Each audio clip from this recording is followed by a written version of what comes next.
අයිබෝන් ඔබට අයිබෝන් සියලුම දෙනාට දරුවනේ සංනිවේදනය හා මාධ්‍ය අධ්‍යයනය විෂයෙහි අපි අලුතින්ම කියන්නේ විෂය වෙනස් කිරීමෙන් පස්සේ 2020 වර්ෂයේ විභාගයට සූදානම් වන දරුවන් පැරණි විෂය නිර්දේශය යටතේ නම් ඔවුන් විෂය ඉල්ලලා තියෙන්නේ ඔබට සිදු වෙනවා පැරණි විෂය නිර්දේශය යටතේ මේ පාඩම් 12ම ආවරණය කරගන්න. ඒ නිසා මම ඊට කඩිනම් ඉක්මන් සහ වේගවත් පාඩම් මාලාවක් වීඩියෝ පාඩම් විදිහට ඔබට ඉදිරිපත් කරනවා. ටිකක් මහන්සි වෙන්න වෙනවා නිදර්වන්ට වඩා. නමුත් ඔබට තේරුම් ගත හැකි පරිදි මේවම ඉදිරිපත් කරනවා. ඒ යටතේ අපි අද දවසේදී මාධ්‍ය විචාරය කියන පාඩම සාකච්ඡා කරන්න සූදානම් වෙන්නේ. දැන් මාධ්‍ය විචාරය කියන පාඩම අපි ඇත්තටම මේක අපි හැමදාම හැම වෙලාවෙම සිදු කරන දෙයක්. මේක අලුත් 아무තු දෙයක් නෙවෙයි. විචාරය කියලා කියන්නේ යමක හොඳ නරක පැහැදිලි කර ගැනීමනේ සරල අදහසින් ගත්තොත්. එතකොට විචාරය අපි දැන් අම්මා කෑම හදලා දුන්නාම ඒකේ ලුණු තියෙනවද ලුණු වැඩිද රසද නේද කන්න බැරිද කන්න පුළුවන්ද කියලා අපි එක විචාර ඉදිරිපත් කරනවානේ. ඇඳුමක් ගෙනත් දුන්නාම ඒ ඇඳුම ලස්සනයි කැතයි නේද යාළුවෝ දැක්කමත් යම් යම් විචාර ඉදිරිපත් කරනවානේ. එතකොට ඒකම තමයි මේක. හැබැයි මෙතනදී අපි ਵਿਚාරය කරන්නේ මාධ්‍ය සම්බන්ධයෙන්. දැන් මුලින්ම ඒ යටතේ අපි මුල් අනු කොටස විදිහට මාධ්‍ය විචාරයේ ස්වභාවය අඳුන ගන්නවා. මාධ්‍ය විචාරයේ ස්වභාවය ඇත්තටම මේ පෞරාණික නාට්‍ය විචාරය සහ සාහිත්‍ය විචාරයත් ඒ වගේම කාව්‍ය විචාරයත් මේ කියන ක්‍රමවේදී ඔස්සේ ගොඩනැගිච්ච එකක්. දැන් ලෝකයේ මුලින්ම බිහිවෙච්ච මේ කලාවන් අතර තියෙනවානේ නාට්‍ය කලාව. ඊළඟට සාහිත්‍යයත් ලෝකේ ඉතා ඈත අතීතයට යනවනේ. ඊළඟට කාව්‍යකරණයත් නේද? එතකොට කාව්‍යකරණය සාහිත්‍ය කලා සහ විශේෂයෙන් නාට්‍ය කලා එවක ජනතාව අතර ප්‍රචලිත වෙලා තිබුණා. එතකොට සමාජයත් එක්ක ගනුදෙනු කරනකොට ඒ පිළිබඳව යම් යම් අය හොඳ නරක කියන්න මේ හොඳට රඟපානවා හොඳයි මේක සමාජයට හොඳයි මේක හරි මිහිරි සුන්දරයි වගේ අදහස් පළ කරන්න පටන් ගත්තා. ඒ අනුව ලෝකයේ මුලින්ම බිහි වෙන්නේ මේ සාහිත්‍ය නාට්‍ය සහ කාව්‍ය විචාර කියන විචාර කලාවන්. ඊළඟට මේ පස්සේ කාලෙකදී ඒ කියන්නේ මේ මාධ්‍ය බිහි වෙන්න පටන් ගත්තයින් පස්සේ අර කලාව සාහිත්‍ය කියන කාරණාවලින් ඔබට ගිහින් මාධ්‍ය කටයුතු වලදී මාධ්‍යත් විචාරය කරන්න පටන් ගත්තා. හැබැයි මේ මාධ්‍ය විචාරයට මූලික පදනම හදන්නේ අර පෞරාණික නාට්‍ය සාහිත්‍ය සහ කාව්‍ය විචාරය. පස්සේ කාලෙකදී ඒ වෙන වෙන අර ලක්ෂණ නාට්‍ය විචාර ලක්ෂණ අයින් වෙලා සාහිත්‍ය විචාර ලක්ෂණ අයින් වෙලා කාව්‍ය විචාර ලක්ෂණ අයින් වෙලා වෙනමම මාධ්‍ය විචාරය කරන්න අනන්‍යසා සහිත විචාර ක්‍රමවේදී ගොඩනගා ගත්තා. ඊළඟට මේ මාධ්‍ය විචාරයේදී මේ අලුත් මිනුම් දඩු යොදා ගන්න උනා. ඒ කියන්නේ දැන් කලාවේදී නම් අපි එහි මේ සාහිත්‍යමය කලාත්මක නිර්මාණශීලීත්වය ඒ වගේ දේවල් භාවිත කරලා අපි මේ ਵਿਚාරය කළා. හැබැයි මාධ්‍ය විචාරයේදී ඒ විතරක් මදි. මොකද මාධ්‍ය තොරතුරු සම්පාදන කාර්ය ප්‍රධාන කොටගත්තු දෙයක්. එතකොට මාධ්‍ය විචාරයේදී අපි එහි සමාජ බලපෑම පිළිබඳව, එහි සත්‍ය අසත්‍යතාව පිළිබඳව, එහි මූලාශ්‍ර පිළිබඳව, ඊළඟට ඒ තොරතුරු වල තියෙන විශ්වසනීයත්වය පිළිබඳව ඉදිරිපත් කිරීම, ඊළඟට ඒ සියලු දේවල් සමාජ තාක්ෂණික මේ සියලු දේවල් එක තමයි මාධ්‍ය විචාරය අපිට හදාගන්න වෙන නිසා ඒ සඳහා අලුත් මිනුම් දඩු හොයාගන්න සිද්ධ වුණා මාධ්‍ය විචාරයට. අර කලා විචාර මිනුම් දඬුම ප්‍රමාණවත් උනේ නැහැ. දැන් මාධ්‍ය විචාරය අනිවාර්යෙන්ම මාධ්‍ය විචාරකයා නිර්මාණකරුගෙන් වෙන් වෙන්න ඕනේ. ඒ කියන්නේ දැන් නිර්මාණකරුගේ පාර්ශවයේ ඉන්න කෙනෙක් නැත්නම් නිර්මාණකරුගේ හිතමිතුරෙක් විචාරයක් කළොත් ඔහු විචාරය කරන්නේ පක්ෂපාතීව ස්වාධීන නැහැ. දැන් උදාහරණයක් මම කවියක් ලියනවා. එතකොට මගේ නෝනා කවිය ගැන විචාරයක් කරනවා. එතකොට ඉවතට පිටතට දෙන ਵਿਚාරය විසින් එය හොඳයි යහපත් සමාරයි කියලා දෙන්න පුළුවන්. වරදක් පේන්නේ නැහැ. එතකොට මාධ්‍ය නිර්මාණකරුම ਵਿਚාරය කළොත් මගේ මෙහෙම එකක් තියෙනවා මෙහෙම එකක් තියෙනවා කියලා. එතකොට එතනත් පොඩි අවුලක් තියෙනවා. එහෙනම් මාධ්‍ය නිර්මාණකරුගෙන් වෙනත් කෙනෙක් නිර්මාණය කරන්නේ නැත්නම් ප්‍රවෘත්ති ඉදිරිපත් කරන්නේ නාට්‍ය නිර්මාණය කරන්නේ රූපවාහිනී ගුවන්විදුලි පුවත්පතේ ලිපියක් ලියන්නේ ඒ ඔහුගෙන් පිටත කෙනෙක් වෙනත් කෙනෙක් සම්බන්ධයක් නැති කෙනෙක් තමයි ਵਿਚාරය කරන්න ඕනේ. එතකොට තමයි අර ස්වාධීනත්වය ගොඩනැගෙන්නේ. හරියටම හරි වැරදි කියන්නේ. දැන් මාධ්‍ය මේ අපි දන්නවා මේ කියන්නේ විවිධ භාෂාවන් පාවිච්චි කරනවානේ. දැන් මාධ්‍ය භාෂාවන් දැන් ඔන්න ඔබට හිතෙන්න පුළුවන් ඒතර සිංහල දෙමළ ඉංග්‍රීසි නෑ සිංහල දෙමළ ඉංග්‍රීසි කියන එක නෙවෙයි මාධ්‍ය තුල තියෙන භාෂාවන් තමයි අපි ඔය කතා කරන ලියන සාමාන්‍ය භාෂාව කියන අර්ථයෙන් තියෙන භාෂාවක් වෙන්න පුළුවන් ඊළඟට රූපය මාධ්‍ය භාෂාවක් ලේඛනය මාධ්‍ය භාෂාවක් කටහඬ මාධ්‍ය භාෂාවක් ගුවන්විදුලිය වගේ මාධ්‍යවල දැන් ඒ මාධ්‍ය භාෂා ඒවා කොහොමද භාවිත කළේ කොහොමද භාවිත කරලා තියෙන්නේ එතකොට මේ අර මාධ්‍ය නිර්මාණයත් එක්ක අදාළ මාධ්‍ය මේ භාෂාව කොහොමද ගනුදෙනු කරලා තියෙන්නේ සරලව ගත්තොත් දැන් මම කියපු කාරණේ පැහැදිලි නැත්නම් මෙහෙම තේරුම් ගන්න චිත්‍රපට නිර්මාණකරුවෙක් ඔහුගේ භාෂාව රූපය ඔහු Tamanගේ චිත්‍රපටයට ගැළපෙන විදිහට කොහොමද රූපය භාවිත කරලා තියෙන්නේ ගුවන්විදුලියක නිවේදකයෙකුට ඔහුගේ භාෂාව කටහඬ නැත්නම් ඔහුගේ මාධ්‍ය භාෂාවෙන් ශබ්දය ගුවන්විදුලිය තුළ ගුවන්විදුලි නාට්‍යයක කොහොමද ශබ්දය පාවිච්චි කරලා තියෙන්නේ. දැන් එතකොට අපිට ඒක මේ ਵਿਚාරයේදී කියන්න වෙන්නේ. හොඳට පාවිච්චි කරලා නම් හොඳයි කියනවා නරකයි නම් නරකයි කියනවා.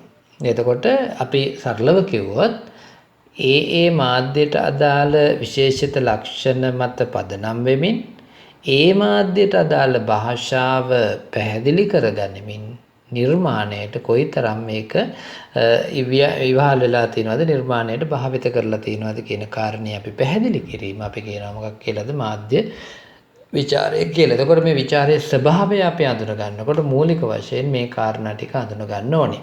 ඊළඟට මාධ්‍ය විචාරය කියලා තවත් විදිහකට තව පිරිසක් කියනවා මෙන්න මෙහෙම. මාධ්‍ය විචාරය යනු එම මාධ්‍යයේ සුවිශේෂ ගුණාංග මත පදනම්ව එම මාධ්‍ය නිර්මාණය හැඩරුව නැවත විනිශ්චයට ලක් කිරීම. නොතර වැදගත් දෙයක් තියෙනවා. යම් මාධ්‍යයක් නිර්මාණය වෙලා මාධ්‍ය හරහා සංදේශයක් නිර්මාණය වෙලා පුවත්පත හෝ ගුවන්විදුලිය හෝ රූපවාහිනිය හෝ සමාජ මාධ්‍ය හෝ කිසියම් හෝ මාධ්‍යකින් එය සමාජයට දෙනවා ග්‍රාහකයට දෙනවා. ඒ කියන්නේ සංදේශය මාධ්‍ය හරහා ගමන් කරනවා. එතකොට ඒ ගමන් කලයින් පස්සේනේ ජනයාට සමාජයට මානවයාට මේකේ බලපෑම තියෙනවද නැද්ද කියලා තීරණය වෙන්නේ.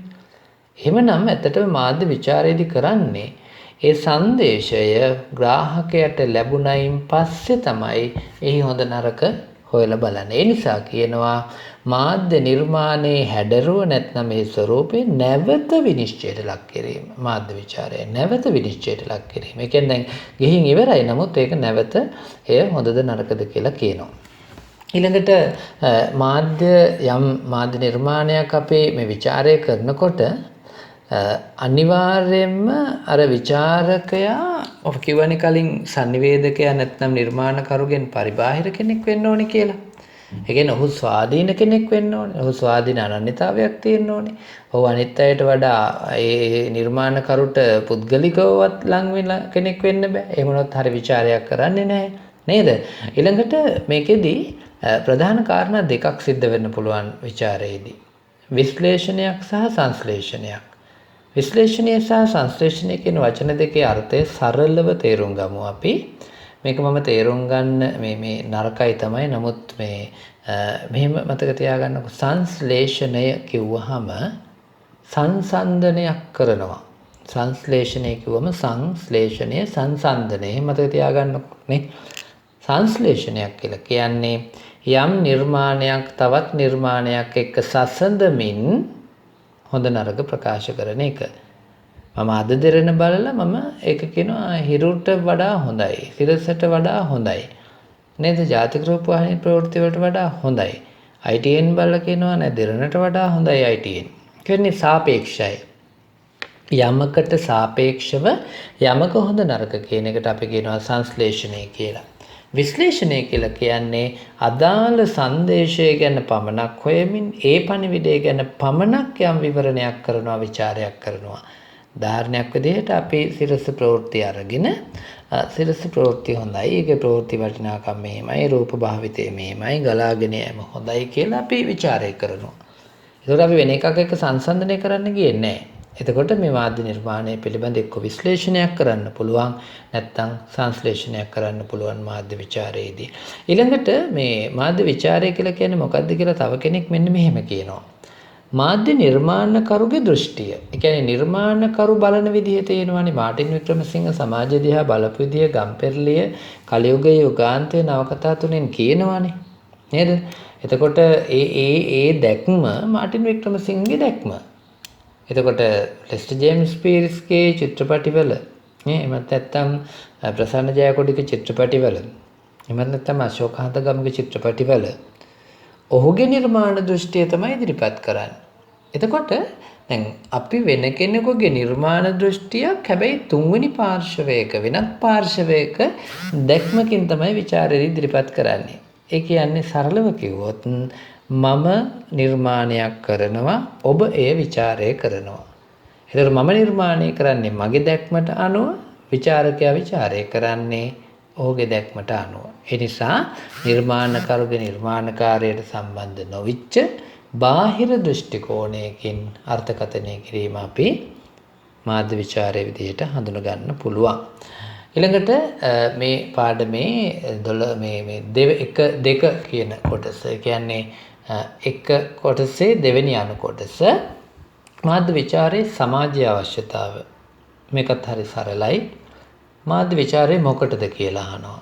මේක නම් ඔයාලා නැවත නැවත ඉගෙන ගන්න ඕනෙත් නැහැ. මේ දන්න දේවල් ලියන්න පුළුවන් එකක් නේ. මොකටද මාධ්‍ය විචාරය? සාමාන්‍යයෙන් මේ මාධ්‍ය ග්‍රහණය කරගන්නේ කවුද? මිනිස්සුනේ.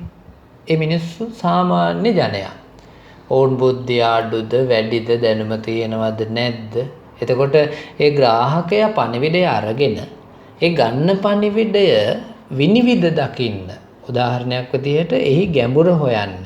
දැන් අපි ගත්තොත් එහෙම යම් ගීතයක ඇතුළත අර්ථය ග්‍රාහකයාට එකසරේ තේරුම් ගන්න බෑ. යම් ප්‍රවෘත්තියක ඒ මතු පිටින් පේන අර්ථය අපි ගත්තට ඒක යට තියෙන අර්ථය එකසරේ ග්‍රාහකයාට තේරුම් ගන්න බෑ. එතකොට මාධ්‍ය විචාරකයා මොකද්ද කරන්න ඕනේ? අර සංදේශයේ ග්‍රාහකයාට ලැබෙනවා.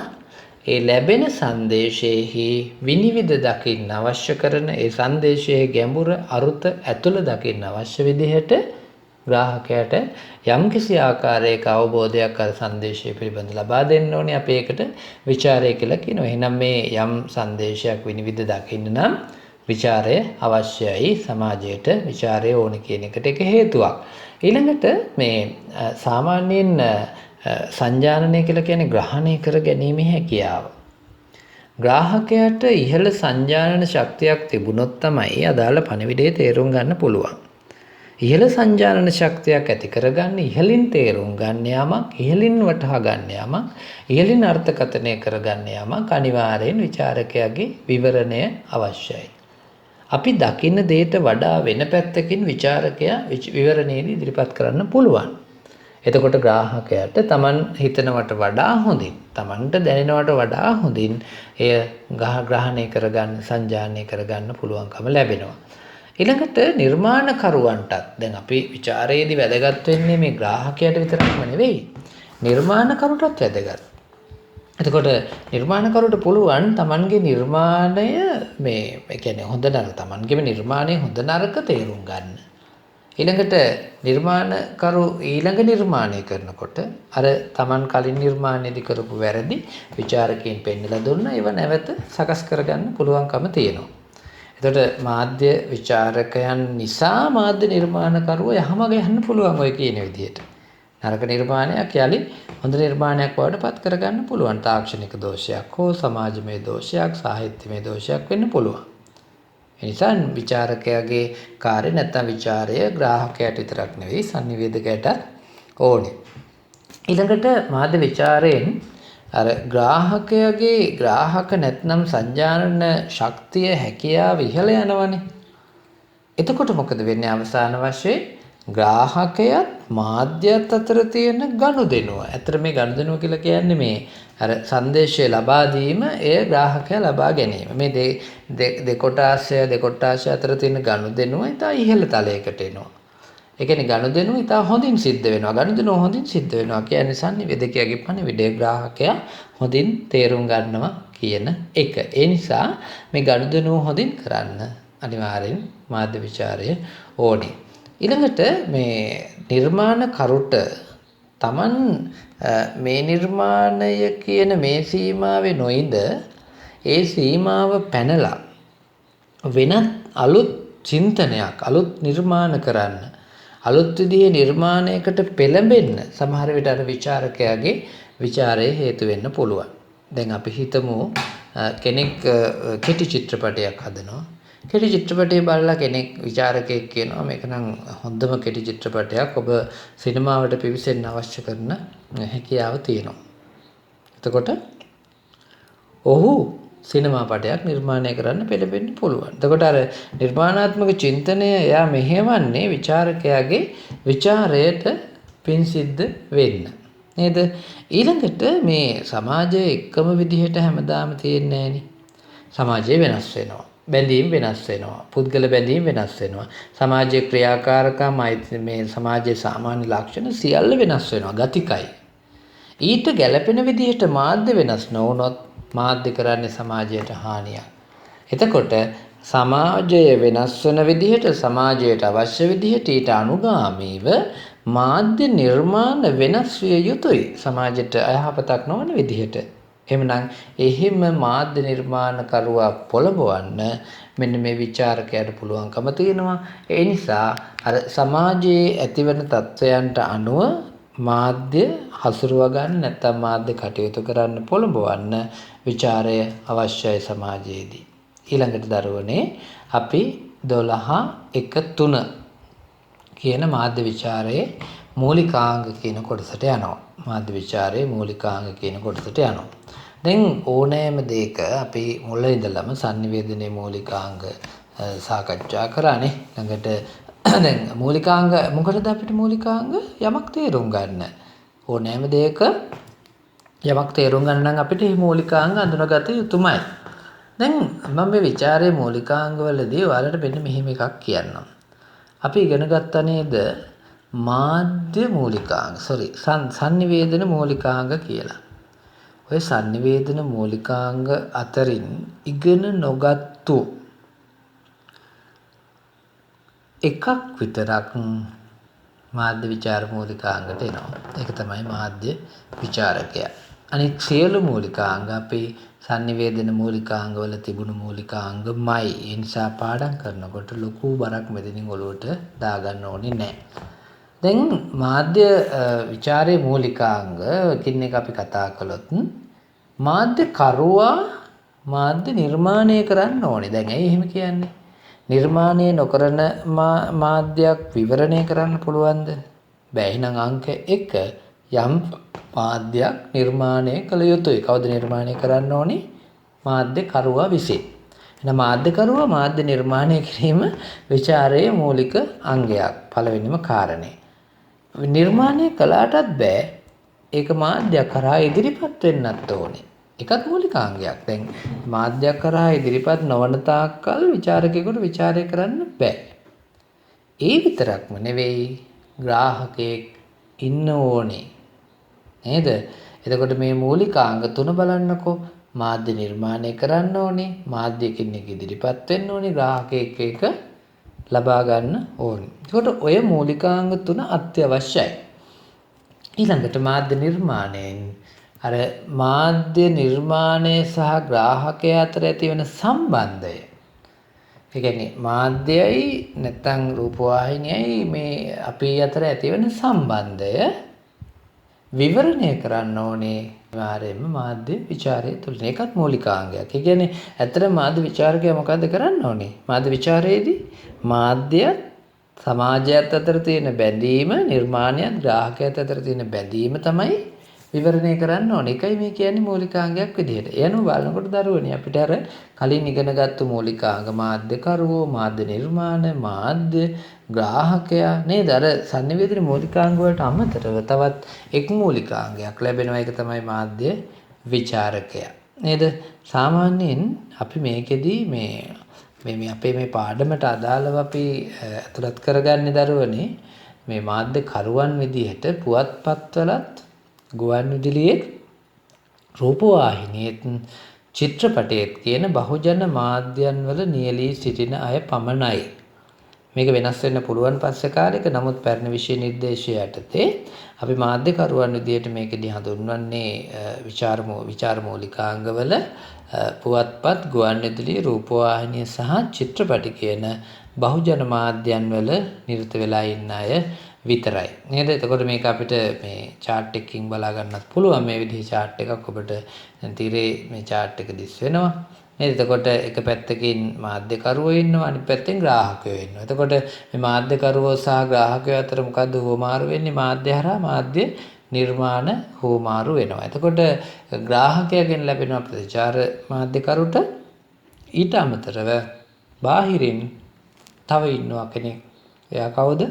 විචාරකයා. එතකොට මේ විචාරකයා විචාරය කරන ක්‍රමයන් තෝරාගෙන ඒ අනුව විචාරයක් කරනවා. ඒතර මාධ්‍ය විචාරකයා තමන් සතු විචාර ක්‍රමවේද ඒක සමහර සාහිත්‍යමය විචාර ක්‍රමවේදයක් වෙන්න පුළුවන්. එහෙම නැත්නම් තාක්ෂණික විචාර ක්‍රමවේදයක් වෙන්න පුළුවන් නේ. සමාජවාදී නැත්නම් දේශපාලනමය විචාර ක්‍රමවේදයක් වෙන්න පුළුවන්.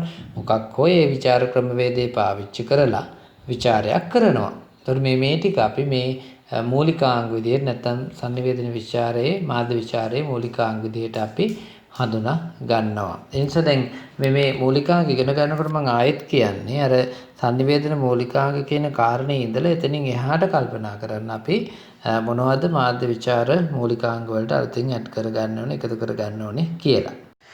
ඊළඟට අපි අඳුන ගන්න ඕනේ මාධ්‍ය විචාරකයා කියන්නේ කවුද කියන කාරණේ. දැන් මාධ්‍ය විචාරකයා තමයි මාධ්‍ය විචාර කටයුතු සිදු කරන්නේ. දැන් ඔහු සාමාන්‍යයෙන් මේ යමක් දන්න කෙනෙක් කියලා අපි කියමුකෝ. එහෙම කෙනෙක් නොවේ විචාරයක් කරන්න බෑනේ. දැන් මේ සිංහල භාෂාව පිළිබඳ නොදන්න කෙනෙකුට සිංහල භාෂාව පිළිබඳ සහ ඒ භාවිතයන් පිළිබඳ විචාරයක් කරන්න බෑ. සමාජය පිළිබඳ නොදන්න කෙනෙකුට සමාජය පිළිබඳ විචාරයක් කරන්න බෑ.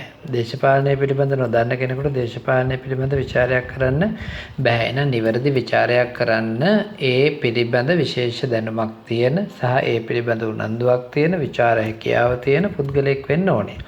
අපි මෙහෙම කිව්වට මේ මාධ්‍ය විචාරකයා සතු විය යුතු ලක්ෂණ කිහිපයක් ඔබට වෙනමම අඳුන ගන්න ඕනේ. මේ විචාරකයා පිළිබඳ ලකුණු 6ක 8ක හිමත් නැත්නම් දැන් නම් අලුත් විදිහට ලකුණු 8ක නැත්නම් ලකුණු 12ක නැත්නම් 16ක ප්‍රශ්න එන්න පුළුවන්. ඒ නිසා මාධ්‍ය විචාරකයා කියන්නේ කවුද කියන එක හරියටම අඳුන ගන්න ඕනේ. දැන් මාධ්‍ය විචාරකයා අනිවාර්යෙන්ම ග්‍රාහකයෙක් වෙන්නම ඕනෙමයි. ඇයි ග්‍රාහකයෙක් නොවන කෙනෙකුට විචාරකයෙක් වෙන්න බෑ. සරලව කිව්වොත් ගීතයක් අහන්නේ නැතුව ගීතය හොඳ නරක කියන්න බෑ. චිත්‍රපටයක් බලන්නේ නැතුව චිත්‍රපටය හොඳ නරක කියන්න බෑ. ටෙලිනාට්‍යයක් බලන්නේ නැතුව ටෙලිනාට්‍ය හොඳ නරක කියන්න බෑ. සමහර ඉන්නවා එහෙම හොඳ නරක අර ග්‍රහණය කර නොගෙන හොඳ නරක කියන අයත් ඉන්නවා. චිත්‍රපටිය බලන්නේ නැතුව හෝල් එකකින් ටීවී එකකින් චිත්‍රපටිය බලලා විචාරය කරන අයත් ඉන්නවා. දැන් ඒකත් ඇත්තටම ග්‍රාහකයෙක් නෑ වගේ. මොකද සිනමා පටයක් සිනමා ශාලාවෙන් බැලුවොත් ඔහු ග්‍රාහකයෙක්. නමුත් සිනමා පටයක් රූපවාහිනියෙන් බැලුවොත් ඔහු සිනමා ග්‍රාහකයෙක් නෙවෙයි. ඒ නිසා ඒ ග්‍රාහකයෙක් විය යුතුයි අනිවාර්යෙන් විචාරකයෙක් වෙන්න. එතකොට තමයි ඔහුට ඒ සංදේශය පිළිබඳ විචාරයක් කරන්න ඇත්තටම අයිතියක් එන්නේ. නේද? එතකොට මේ විචාරකයා අනිත් අර සාමාන්‍ය ග්‍රාහකයාට වැඩිය පොඩි වෙනසකුත් තියෙනවා. සාමාන්‍ය ග්‍රාහකයා ග්‍රහණය කරගන්නවා විතරයි. නමුත් මොහුෙහි හොඳ නරක දෙකම දකින කෙනෙක් වෙන්න ඕනේ. එතකොට මාධ්‍ය විචාරකයාට මාධ්‍ය වේදියා කියන වෘත්තිය පිළිබඳ අවබෝධයක් තියෙන්න ඕනේ. ඔහුට බලපෑවෙන නීති රීති පිළිබඳ අවබෝධයක් තියෙන්න ඕනේ. මේ මාධ්‍ය වේදිකෙක් විදිහට ඔහුට තියෙන ආචාර ධර්ම පිළිබඳ අවබෝධයක් තියෙන්න ඕනේ. දැන් උදාහරණයක් විදිහට අපි හිතමුකෝ මේ දැන් අධිකරණයේ වැඩිකරුවෙක් වෙන පුද්ගලයෙක්ගේ විස්තර ඉදිරිපත් කරනවා මේ මාධ්‍ය හරහා. එතකොට විචාරකයා කියනවා දැන් මේ මාධ්‍යවේදියා වැරදි වැඩක් කරන්නේ මොකද හේතුව මේ මාධ්‍ය මේ අදාළ වැරදිකරුවගේ නම කියන්නෙත් නැහැ. ඔහුගේ ගම්පලාත කියන්නෙත් නැහැ. ඒක ජනතාව දැනගන්න අයිතියක් තියෙනවා කියලා මේ විචාරකයා කියනවා. මොකද මෙතන තියෙන ගැටලුව මේ වෘත්තීය පිළිබඳ මාධ්‍යවේදී වෘත්තීය තුළ තියෙන ආචාර ධර්ම පිළිබඳව මේ විචාරකයා දන්නේ නැහැ. එහෙම බෑ. දැනගන්න ඕනේ. එතකොට විචාරකයා සාමාන්‍ය ග්‍රාහකයෙකුට වඩා වැඩිපුර හිතන සාමාන්‍ය ග්‍රාහකයෙක් දකින්නට වඩා ඉන් එහා දකින සාමාන්‍ය ග්‍රාහකයාට වඩා විනිවිද දකින යම් පණිවිඩයක අපි කියනවා මේ කොරහේ කිඹුල්ලු දකින්න ඕනේ කියලා. කොරහේ කිඹුල්ලු දකින්න එක හොඳ නෑ කියලානේ කියන්නේ. නමුත් කොරහෙත් කිඹුල්ලු දකින්න ඕනේ. ඒ කියන්නේ යමක් අපේක්ෂා කරන්න ඕනේ ඉදිරියේදී මෙහෙම ලැබෙයි කියලානේ. එතකොට ඒක අපි පස්සේ නැවත කතා කරනවා. නමුත් මේ සාමාන්‍ය ග්‍රාහකයෙකුට එහා ගියපු විමර්ශනය කිරීමේ දක්ෂතාවයකින් ඔහු යුක්ත වෙන්න ඕනෙමයි. ඊළඟට විනිවිද දකින්න පුළුවන් වෙන්න ඕනේ. ඒකට අපි කියනවා මේ අසාමාන්‍ය ලෙස විනිවිද දකින්න ඕනේ කියලා. ඒ අසාමාන්‍ය ලෙස කියන්නේ සාමාන්‍යයෙන් කෙනෙකුට විනිවිද දකින්න පුළුවන් කෙනෙකුට යම් කිසි දෙයක් පිළිබඳව හිතන්න පුළුවන් සහ දකින්න පුළුවන්. නමුත් එතනින් එහාට අසාමාන්‍ය විදිහට විනිවිද දකින්නත් විමර්ශනය කරන්නත් මේ විචාරකයාට හැකියාව තියෙන්න ඕනේ. ඊළඟට මාධ්‍ය විචාර දෘෂ්ටි නැත්නම් විචාර ක්‍රමවේද පිළිබඳව හදාarලා තියෙන එකත් හොඳයි. ඒක මේ සාමාන්‍ය විධිමත් විචාරයක් කරන්න නම් ඔහුට මාධ්‍ය විචාර න්‍යායන් ක්‍රමවේද ඒව පිළිබඳ හැදෑරීමක් කරලා තියෙන්නත් ඕන නිසා ඒවා දැනගෙන ඉන්න ඕනේ. ඒකට තමයි හොඳ විචාරකයෙක් වෙන්න පුළුවන්. දැන් ඒ විචාරය කරන මොන ක්‍රමයකටද සංස්කෘතික විචාරයක්ද නැත්නම් සමාජමය විචාරයක්ද සාහිත්‍යමය විචාරයක්ද ඒ විෂයට අදාළ විෂයානුබද්ධ විචාරයක්ද වගේ දේවල් පිළිබඳවත් අවබෝධයක් මාධ්‍ය විචාරකයෙක් සතු වෙන්න ඕනේ. ඊළඟට ඔහු අපේක්ෂා කරන්නෙක් වෙන්න ඕනේ. කියන්නේ යමක් මේ ලැබෙනවා කියන දේ. කියන්නේ දැන් උදාහරණයක් විදිහට මේ කාටුන් එක බලලා ළමයි නරක වෙයි කියන බලාපොරොත්තුවක් නැත්නම් අපේක්ෂාවක් ඔහු තුළ තියෙන්න ඕනේ. එතකොට තමයි ඔහු ඒකේ අනතුරු දකින්නේ. ඊළඟට ඔහු මේ සාමාන්‍යයෙන් අපි කියනවා මේ අපි මේ කියන්නේ නරක මේ චිත්‍රපටයේ බලලා මේ පිරිස හැදෙන්න පුළුවන්. මේ ටෙලි නාට්‍යයෙන් මේ වගේ ගුණාත්මක දෙයක් සමාජයට වෙන්න පුළුවන්. මේ ගීතය නිසා අපේ සංස්කෘතියට හානි වෙන්න පුළුවන්. මේ ගීතය නිසා සංස්කෘතිය තවත් පෝෂණය වෙන්න පුළුවන්. ඒ වගේ අපේක්ෂා කරන්නෙක් වෙන්න ඕනේ. කියන්නේ යමක් බලාපොරොත්තු වෙන කෙනෙක් වෙන්න ඕනේ. මාධ්‍ය විචාරකයා අනිවාර්යෙන්ම ඔහු අපේක්ෂා කරන්නෙක් වෙන්න ඕනේ කියන්නේ ඒකයි. ඊළඟට මාධ්‍ය විචාරකයා මේ මාධ්‍යයට හෝ මාධ්‍ය නිර්මාණයට හෝ මාධ්‍ය නිර්මාණකරුට පහර දෙන්නම නැත්තම් නරකම කියන්න නැත්තම් හොඳ නැහැම කියන්න එකතු වුණු කෙනෙක් නෙවෙයි. ඔහු හොඳ නැහැ කියලා කිව්වට කමක් නැහැ. පහර දුන්නට කමක් නැහැ. හැබැයි සත්භාවයෙන්. ඒ කියන්නේ මාධ්‍යකරුවා මාධ්‍යවේදියා නැත්නම් මාධ්‍ය ආයතනය නවත්තන අරමුණින් නෙවෙයි. එය වැරදි හදාගන්න පොළඹවන ආකාරයෙන් මධ්‍යස්තව සහ සත්භාවයෙන් යුක්තව අනිවාර්යෙන් මඟ පෙන්වන්නෙක් වෙන්න ඕනේ. ඒකත් මාධ්‍ය විචාරකයා සතු විය යුතු කාරණයක්. ඊළඟට ඔහු මේ මාධ්‍ය කියන්නේ තවදුරටත් සේවාවක් නොවන බව. ඒ කියන්නේ මාධ්‍ය කියන්නේ තවදුරටත් සේවාවක් නෙවෙයි මේක ලාභ ලබන කර්මාන්තයක් බව දැනගන්න ඕනේ. එහෙම දැනගත්තොත් ඔහු නිවැරදි විචාරයක් කරනවා. දැන් රූපවාහිනිය අපි දන්නවා ප්‍රවෘත්ති අතරතුර වැඩසටහන් අතරතුර නැත්නම් ගීතයක් යන අතරතුර උනත් වෙළඳැන්වීම සඳහා හිටියඩිය නවත්තනවා. දැන් හරියට වෙලාව 3 වෙනකොට ඒ විදිහට නවත්තලා මොනවා ගියත් අදාළ නැහැ. ඒ වෙලාවට ඇඩ් එක දානවා. එතකොට ඒ මුදල ඒ වෙළඳැන්වීමට ලැබෙන මුදල අතිශය ලොකු මුදලක්. සාමාන්‍ය වෙළඳැන්වීමකට වඩා.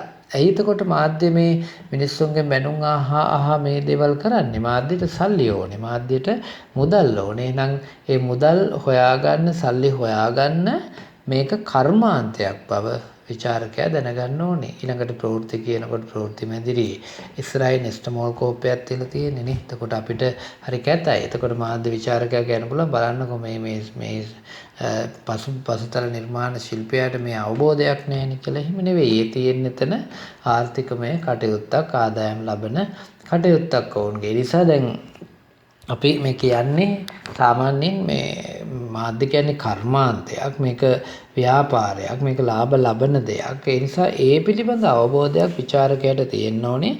නැත්නම් විචාරකයා Tamanගේ විචාරයේ වැරදි විදිහට විචාරය කරන්න පුළුවන්කම තියෙනවා. ඊළඟට පුතේ අපි එක්කනින් සාකච්ඡා කරනවා බහුජන මාධ්‍යයේ සමාන අසමානකම් කියන කාරණේ. දැන් මේකත් විචාරකයාට පුළුවන් වෙන්න ඕනේ. ඇතර මේ සමාන සමානකම් කියලා කියන්නේ යම් කිසි දෙකක් අරගෙන ඒ දෙකෙහි තියෙන සමානකම් සහ අසමානකම්. ඒකෙදී මාධ්‍ය දෙකක් ගන්නත් පුළුවන්. පුවත්පත, ගුවන්විදුලි, රූපවාහිනී කියන මාධ්‍ය වෙන වෙනම අරගෙන ඒ මාධ්‍ය අතර තියෙන සමාන අසමානකම් ගන්නත් පුළුවන්. එතකොට සිනමාවත් අපිට මේ මාධ්‍ය විචාරයේදී ඒකට අදාළ කරගන්න පුළුවන්. බහුජන මාධ්‍යයේදී අපි පුවත්පත්, ගුවන්විදුලිය සහ රූපවාහිනිය තමයි මූලික වෙන්නේ. අපි කලිනුත් මේක සාකච්ඡා කළා. ඒතර බහුජන මාධ්‍ය කියන්නේ ඒවට. නමුත් සිනමාවත් පස්සේ කාලෙක අවධානයට ලක් කරනවා. දැන් මුද්‍රිත මාධ්‍ය විදිහට අපි පුවත්පත් විතරක්ම නෙවෙයි සංග්‍රහ සහ පොත් කියන කාරණා දෙකත් බහුජන මාධ්‍ය විදිහට සලකනවා. හැබැයි මූලික ජනමාධ්‍ය ලක්ෂණ තියෙන්නේ පුවත්පතෙහි. සංග්‍රහව සහ මේ පොතේ තියෙන්නේ වෙනත් ජනමාධ්‍ය ලක්ෂණ නෙවෙයි. ඒවා ඇත්තටම සංග්‍රහමය ලක්ෂණ තියෙන දේවල්. ඒකට සංග්‍රහ කියන්නේ මාධ්‍යයක්ද තොරතුරු සම්පාදන මාධ්‍ය අරමුණු කරගත්තු දෙයක්ද කියන දේ අපිට නිශ්චිතව කියන්න බෑ. ඒ ලක්ෂණ තියෙනවා සහ විශේෂාංග ලක්ෂණත් එහි තියෙනවා. ඒ නිසා මේක සංග්‍රහ එක පැත්තකින් කලා නිර්මාණයක් වෙන්නත් පුළුවන්කම තියෙනවා. කොහොම නමුත් අපි බහුජන මාධ්‍ය යටතට පුවත්පත, සංග්‍රහ සහ පොත්පත් කියන තුනම ඇතුල් කරගන්නවා.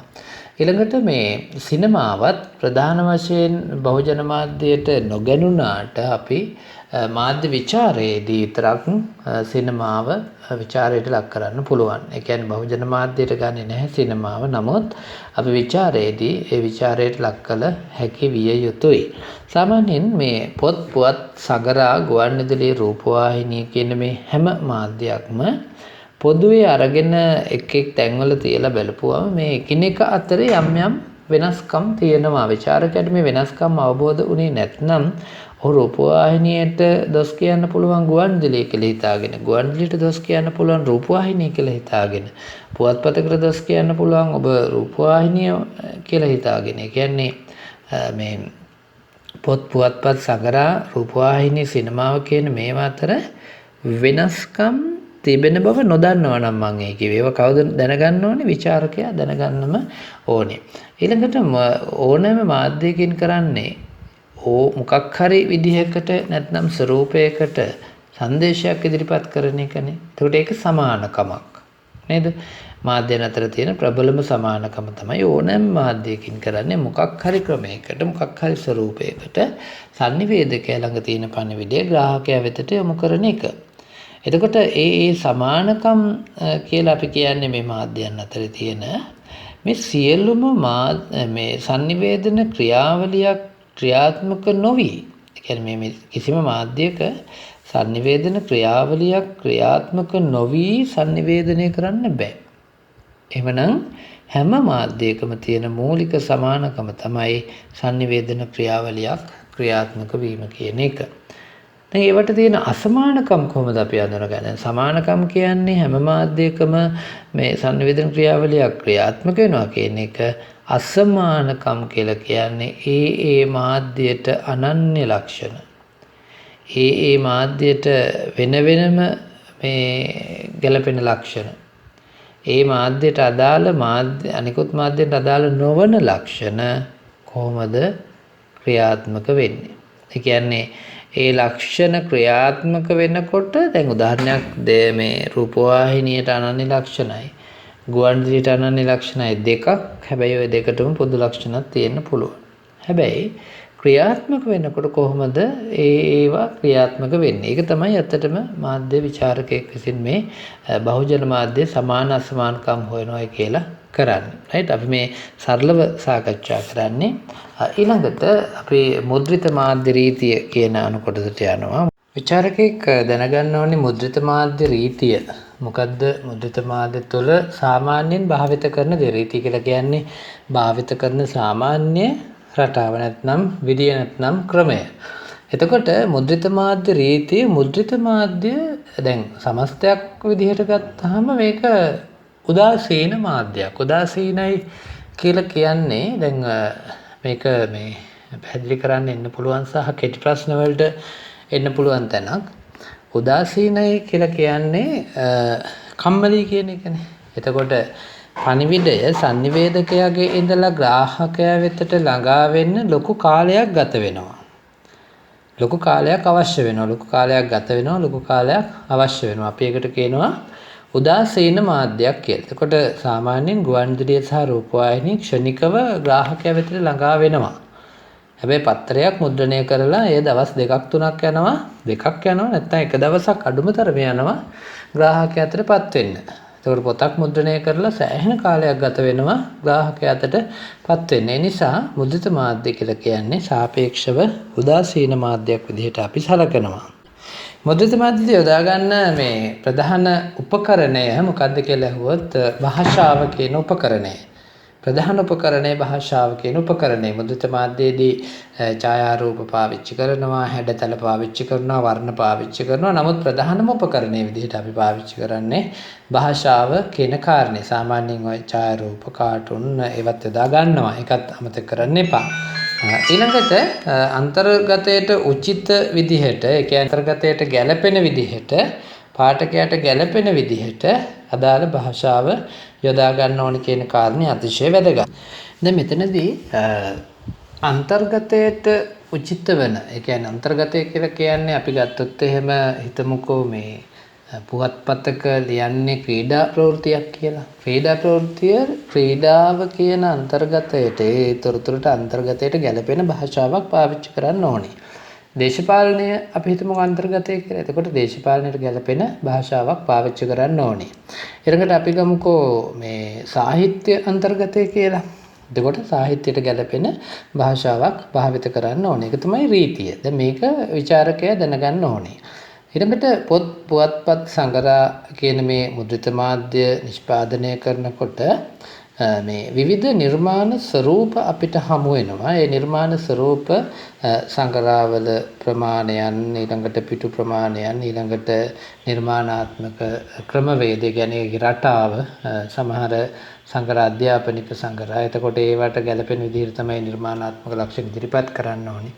පුවත්පත්වලත් සතිය අග පුවත්පත් සහ සතියේ පුවත්පත්වල ලොකු වෙනසක් තියෙනවා. සතියේ පුවත්පත්වලත් අපි දකිනවා ලංකාදීප පුවත්පතේ නිර්මාණාත්මක කාරණයකදී වර්ණ භාවිතය සහ ඒ හැඩතල භාවිතය වගේ දේවල් අනිකුත් පුවත්පත් වලට වඩා ඉදිරියෙන් ඉන්නවා. ඒ වගේ මේ පුවත්පත් ස්පොත් සංග්‍රහවල එක් නිර්මාණාත්මක ස්වරූප තියෙනවා. මේ පිළිබඳ අවබෝධයක් විචාරකයාට තියෙන්න ඕනේ.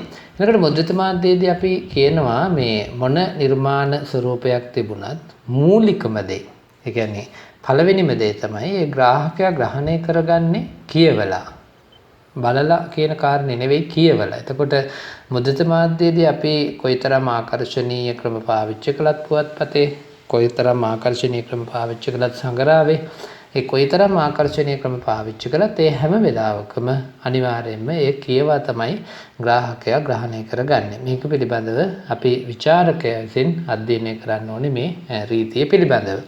ඊළඟට මේ අපි කියවනේ අන්තර්ගතයට උචිත වෙන්න ඕනේ කියලා. අන්තර්ගතයට වගේම දැන් අපි දන්නවා ජනමාධ්‍යයක ඉලක්කගත ග්‍රාහකයෙකුට පණිවිඩය යොමු කරන්න බෑ තමයි. ඒ කියන්නේ ඉලක්ක කරලා අපිට මෙන්න මේ ග්‍රාහකයාට පණිවිඩය යන්න ඕනේ කියලා යොමු කරන්න බෑ තමයි. හැබැයි අපි ඉලක්ක කරන පොදුවේ ඉලක්ක කරන ග්‍රාහකයෙක් හිටියොත්, උදාහරණයක් ක්‍රීඩාව ඉලක්ක කරගෙන නම් ක්‍රීඩාව පිළිබඳ දන්න ග්‍රාහකයෙකුට තමයි ඉලක්ක වෙන්නේ. ඊළඟට ළමයි පිළිබඳ ළමයාට ගැළපෙන විදිහට ළමා පිටුවක ඉදිරිපත් කරන ප්‍රවෘත්තියක් හෝ නිර්මාණයක් නම්, පොතක් නම්, සංග්‍රහයක් නම් එහි ඉලක්ක ග්‍රාහකයා බවට ළමයා ඉබේටම පත් වෙනවා. එතකොට ඒ වගේ අවස්ථාවලදී ඒ ඉලක්කගත ග්‍රාහකයා දරුවෙක් නම් ඔහුට ගැළපෙන්න, ඉලක්කගත ග්‍රාහකයා බෞද්ධ ආගමිකයෙක් නම් ඔහුට ගැළපෙන්න, ඉලක්කගත ග්‍රාහකයා විශ්වවිද්‍යාල ශිෂ්‍යයෙක් නම් ඔහුට ගැළපෙන්න. ඒ අනුව තමයි පාඨකයාට පාඨකයා ඉලක්ක කරගෙන අදාළ භාෂාව හසුරුවන්නේ. ඒක 100%ක්ම ඉලක්ක කරගන්න බැරි වුණත් පුවත්පතකදී, නමුත් අනිකුත් භාෂා විශේෂයෙන් සංග්‍රහ සහ මේ පොත්පත්වලදී අපි දකිනවා ඉලක්කගත ග්‍රාහකයව ඉලක්ක කරගන්න පුළුවන්කම තියෙනවා. දැන් ක්‍රීඩා සංග්‍රහවකට ක්‍රීඩා පාඨකයා තමයි ඒක මිලදී ගන්නෙ. නවකතාවක් මිලදී ගන්නේ ඒ සාහිත්‍ය පිළිබඳ යම් උනන්දුවක් තියෙන පුද්ගලයෙක්. ඒ නිසා ඉලක්කගත ග්‍රාහකෙක් පොතක සහ සංග්‍රහවක අපිට ඉලක්ක කරගන්න පුළුවන්කම තියෙනවා පුවත්පතකට අපහසු වුණාට. ඊළඟට පොත් සංග්‍රහ පුවත්පත් මේවා මේ කියවනකොට අපිගේ චර්යාවන් එකිනෙකට ගැලපෙන්නේ නැහැ වෙනස් නේ. දැන් උදාහරණයක් විදිහට මම පොතක් කියවන විදිහට නෙවෙයි පුවත්පතක් කියවන්නේ. අපි දන්නවා පුවත්පතක් කොහේ හරි යන ගමන, බස් එකේ යන ගමන් ඊළඟට පොඩි විවේකයක් ලැබුණම කන බොන අතරතුරේදී කාලා බීලා පොඩි විවේකයක් ගන්න වෙලාව, වැඩ කරන අතරතුරේදී පොඩි විවේකයක් අරගෙන සහ තව කෙනෙක් එක්ක කතා කර නේද කෝච්චියේ යනකොට ඒ වගේ ටික පුවත්පත කියවනකොට අපගේ ඒ චර්යාව හැසිරීම ටිකක් වෙනස්. අපි ඒකෙදී ඒ පුවත්පතටම අවධානය යොමු කරගෙන ඒ පිළිබඳවම හිතමින් එහෙම ඉන්න ඕනේ නෑ. නමුත් පොතක් කියවනකොට අපි වෙනමම පොත කියවන්න ලෑස්ති වෙලා ඒ පොත කියවන්න වෙනම කාලයක් වෙනම විදිහට ඒ පොත මිලදී අරගෙන කියවන්න ඕනේ කියලානේ. ඒ නිසා ඒ පොත සහ පුවත්පත කියවනකොට යම් වෙනසක් කියවීමේ චර්යාවේ තියෙනවා. ඒ කියන්නේ ග්‍රාහකයාගේ චර්යාවේ තියෙනවා. ඔහු හැසිරෙන විදිහ වෙනස්. එතකොට ඊට ගැලපෙන්න ඕනේ භාෂාව. ඒ කියන්නේ භාෂාව ටිකක් පුවත්පතක සරල වෙන්න ඕනේ කියන්නේ ඒකයි. හේතුව අපි වෙන වැඩක නිරත වෙන ගමන් ඉක්මනින් කියව ගන්න නිසා පුවත්පතක් එහි භාෂාව ඉතා සරල වෙන්න ඕනේ. නමුත් සංග්‍රහවක භාෂාව ටිකක් සංකීර්ණ වුණාට කමක් නැහැ. මොකද සංග්‍රහාවක් ළඟ තියාගෙන නැවත නැවත කියවන්න පුළුවන්. පොතක් ඉතා සංකීර්ණ භාෂාවක් වුණත් ගැටලුවක් නැහැ. මොකද ඉතා දිගු කාලයක් පොතක් ළඟ තියාගෙන නැවත නැවත කියවන්න පුළුවන්කම තියෙන නිසා. ඊළඟට අපි සාමාන්‍යයෙන් දන්නවනේ මේ කවි පොතක් නේ. ඒ කවි පොතක් කියවන්න ගන්නේ කවුද? කවියට ඇලුම් කරන කෙනෙක්නේ. එතකොට නවකතා පොතක් කියවන්න ගන්නේ කවුද? නවකතාවට ඇලුම් කරන කෙනෙක්නේ. එතකොට මේ නවකතා පොතක් කවි පොතක් වගේ දෙයක් කියවන කෙනා ඔහු ඒ පිළිබඳ විශේෂ ඇල්මක් තියෙන භාෂාව පිළිබඳ විශේෂ දැනුමක් තියෙන කෙනෙක් තමයි මිලදී අරගෙන හෝ පුස්තකාලයෙන් අරගෙන හෝ මිතුරකගෙන් ඉල්ලගෙන හෝ කවි පොතක් නවකතා පොතක් කියවන්නේ. එතකොට ඔහුට භාෂාව පිළිබඳ මහ ලොකු මේ ගැඹුරක් තියෙන බග අපිට නිකන් හිතන්න පුළුවන්. මොකද ඒ නිසා තමයි ඔහු ඒවා කියවන්නේ. නමුත් දැන් පුවත්පත්වලත් කවි තියෙනවනේ, කවි පිටු නේ. දැන් නවරැල්ල ගත්තොත් ඒකේ කවි, නව නිර්මාණ, ඔබේ නිර්මාණ වගේ පිටු ගත්තොත් එහෙම පුවත්පත්වල තියෙන ඒ වගේ තියෙන්නේ කවි නිර්මාණ. හයිකු ගණේ ඉතා කෙටි පුංචි කවි තියෙනවා. ඊළඟට නිසදස් කවි තියෙනවා, සදස් කවි තියෙනවා. මේ සියල්ල පුවත්පතක කවි පිටුවල තියෙන දේවල්. ඊළඟට ඔබ දැකලා තියෙනවා මේ මෑතක ඉඳලා මේ ඔය සජීව ප්‍රසන්නාරච්චි වගේ අය තමයි මේක වැඩි පටන් ගත්තේ. මේ නවකතාවක් කොටස් වශයෙන් සංග්‍රහවක හෝ එහෙමත් නැත්නම් මේ පුවත්පතක පළ වෙනවා. එතකොට දැන් මේ කාරණේ හරියට තේරුම් ගන්න. සාමාන්‍ය කවි පොතක් කියවන කෙනාගේ කියවීමේ හැසිරීමේ රටාවයි පොතක පිටුවක තියෙන කවි පිටුවක් කියවන කෙනාගේ රටාවයි දෙකක්. ඒ දෙකක් සම්පූර්ණයෙන් වෙනස්. මොකද පොත පත්‍රයේ කියවන ගමන් අර කවි පිටුව කියවගෙන යනවා. එතකොට ඔහු විශේෂ ඇල්මකින් එක කියවනවා නෙවෙයි.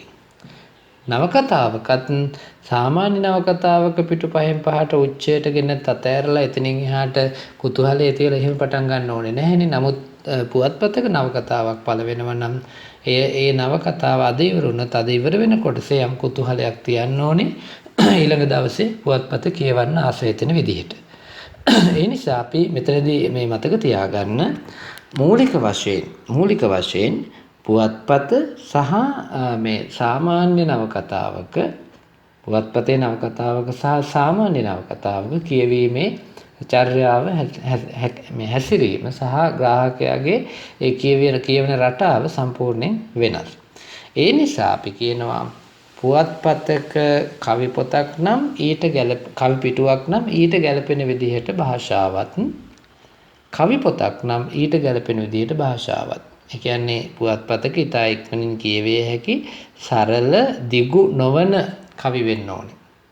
නේද? පුවත්පතක නවකතාවක් නම් ඊටාම සරල ඉක්මනින් කියවා තේරුම් ගත හැකි භාෂාවක් විය යුතුයි. අන්න ඒ බව හරියට අඳුන ගන්න දරුවනේ මුද්‍රිත මාධ්‍ය රීතියේදී අපි මේ පිළිබඳවත් යම් අවබෝධයක් ගන්න ඕනේ. සරලවම කිව්වොත් කවි පොතක් කියවෙන එකයි පොතක කවි පිටුවක් කියවෙන එකයි වෙනස්.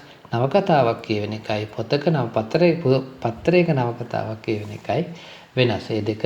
ඒ නිසා අර පුවත්පතක කවිපුටුවක් සහ පුවත්පතක නවකතාවක් කියවෙන එකයි සාමාන්‍ය නවකතාවක් සහ කවිපුටුවක් කියවෙන එකයි කියන මෙන්න මේ සංසන්දනය පොඩ්ඩක් හරියට අඳුනගන්න ගැටලු නම් ආයෙත් මගෙන් අහන්න පුළුවන්.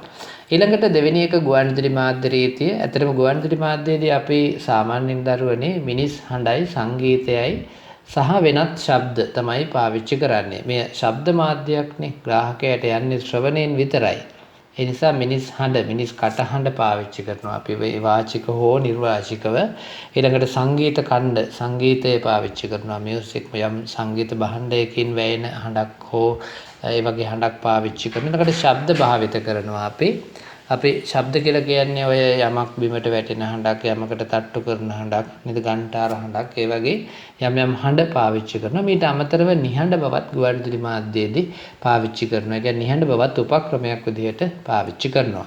ගුවන්විදුලියේ ඉතා මේ ප්‍රබලයි ශ්‍රව්‍ය මාධ්‍යයක් විදිහට ඒක ශ්‍රව්‍ය විතරයි තියෙන එක අපි දන්න කාරණයක් සරල කාරණා මේවා මම මේ සරල කාරණාවල වැඩි රැඳෙන්නේ නැහැ අපි මේ කඩිනම්ව මේ කාරණේ සාකච්ඡා කරන නිසා ඔබට අත්‍යවශ්‍ය නිසා ඊළඟට ගුවන්විදුලි මාධ්‍යයේ ශක්තිය ශ්‍රාවකයා තුළ උපදින පරිකල්පනය කියලා අපි කියනවා පරිකල්පනයත් අපි මීට කලින් ඉගෙන ගත්තා ඒ කියන්නේ යම් චිත්‍රූප මැවීමක් ග්‍රාහකයාගේ මනසේ සිදු වෙනවා නම් ඒක පරිකල්පනය. ඇයි ගුවන්විදුලියට පරිකල්පනය අවශ්‍ය වෙන්නේ? රූපවාහිනියට පුළුවන් රූපය පෙන්වන්න, වීඩියෝ පෙන්වන්න, පුවත්පතට පුළුවන් ඡායාරූපයක් පෙන්වන්න, දාන්න, පළ කරන්න. නමුත් ගුවන්විදුලියට ග්‍රාහකයාට ඒ අදාළ කාරණයට සාක්ෂි විදිහට රූපයක් පෙන්වන්න බෑ. එහෙනම් ඒ රූපය මනසේ මවන්න ඕනේ.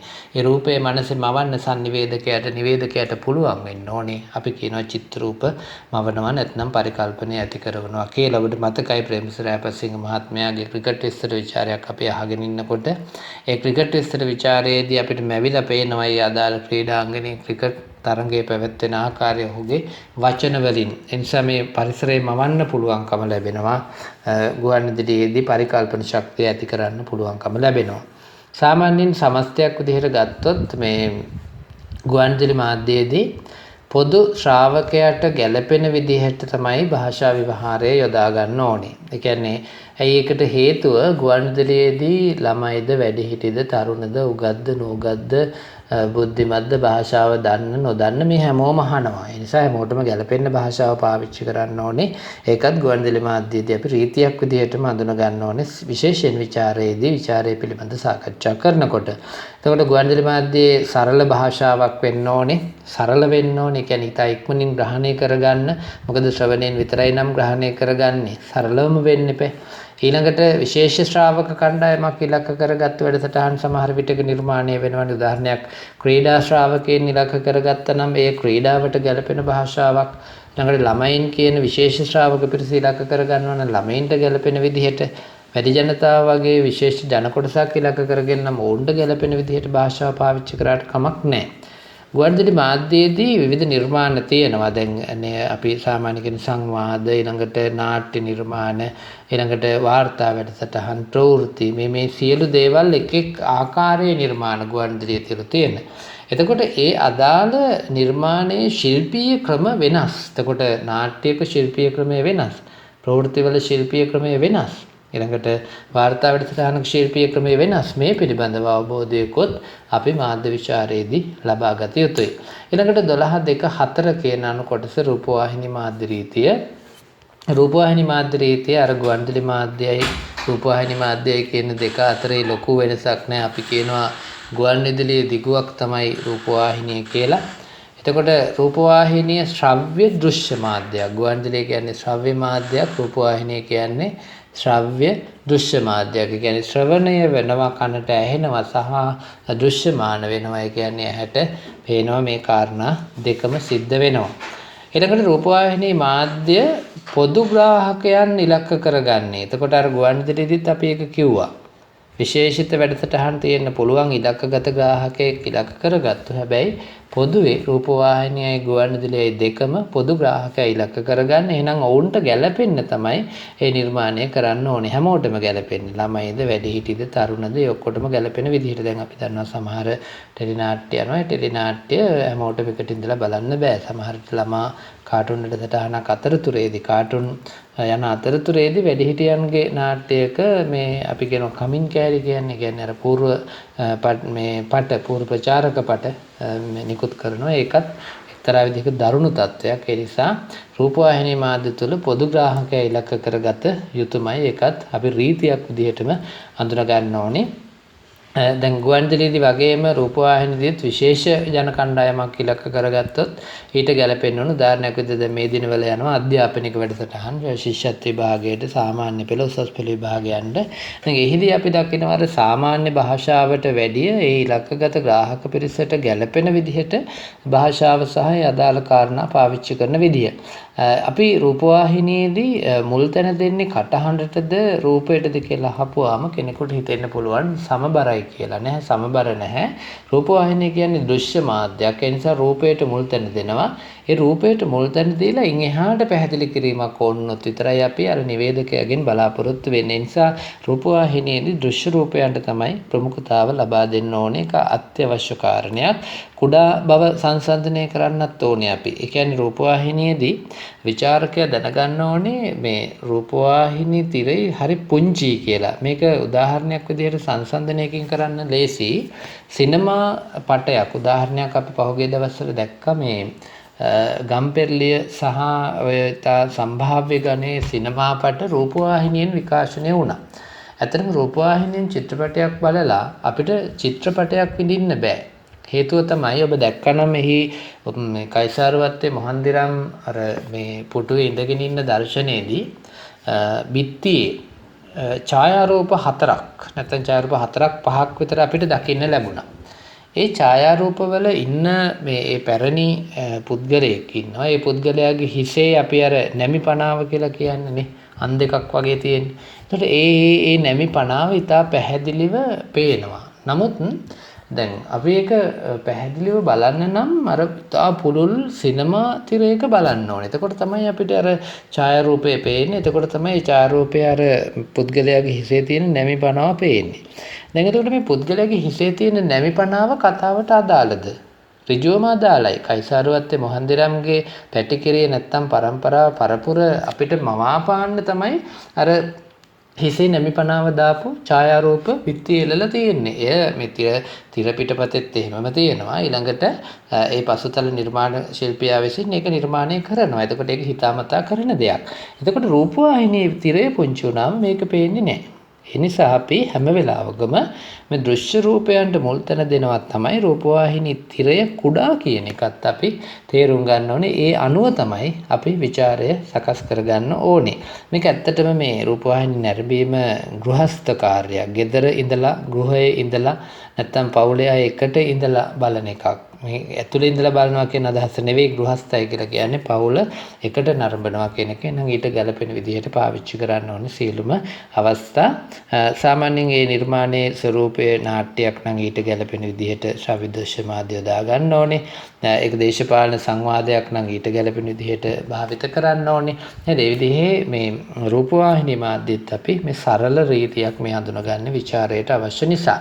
ඊළඟට චලන මාධ්‍ය අපි චලන චිත්‍රය කියලා කියන්නේ සිනමාවට ඔය ලුමිය සහෝදරයෝ මුලින්ම මේ සිනමාව කියන්නේ තිරයක් මතට පතිත කළයින් පස්සේ මේක මේ සිනමාව එතනින් ආරම්භුණා කියලා අපි සලකනවනේ. ඊට පස්සේ D.W. ග්‍රිෆිත් ඊළඟට චාලි චැප්ලින් වගේ අය මේ සම්භාව්‍ය සිනමාවක් දක්වාම එහෙමත් නැත්නම් මේ වාණිජ සිනමාවක් දක්වා මේක දියත් කළා කියනවනේ.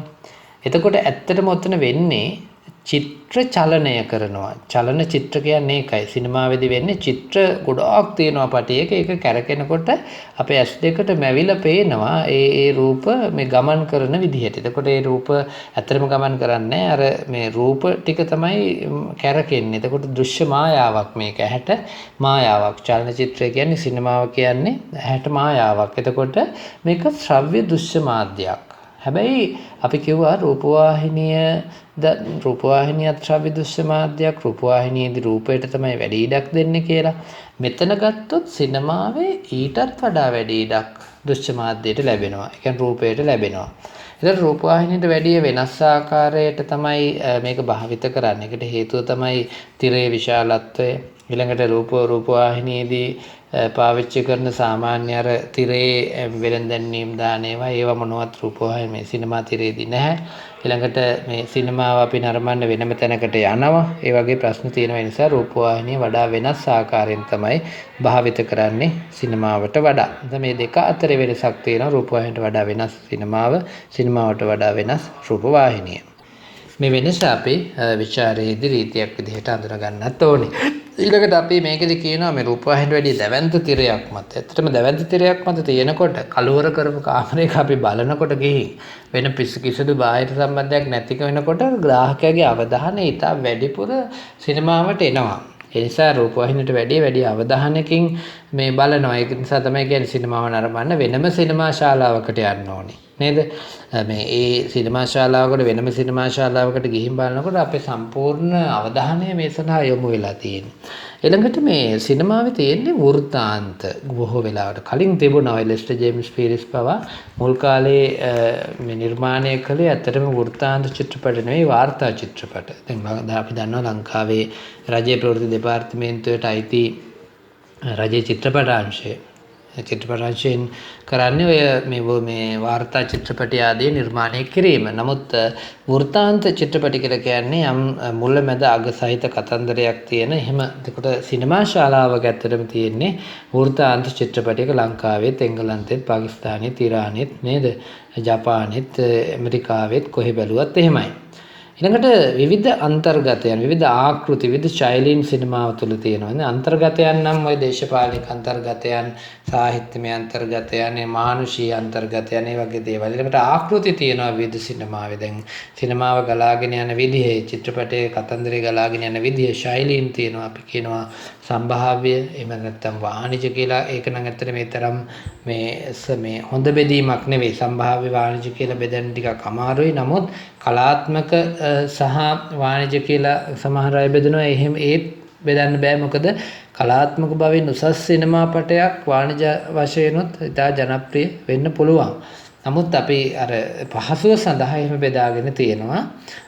වාණිජ සහ කලාත්මක කියන නැත්නම් සම්භාව්‍ය සහ වාණිජ කියන අන්ත දෙක යට. එතකොට මේ ආකෘතියලින් ඊළඟට මේ අන්තර්ගතයන් පිළිබඳවත් අපි දැනගන්න ඕනේ. ඊළඟට වීර කතා, ඊළඟට අපි කියනවා හොල්මන් කතා, ඊළඟට සුරංගනා කතා වගේ ඒ විවිධ ආකාරයෙන් සිනමාපට නිර්මාණය වෙනවා.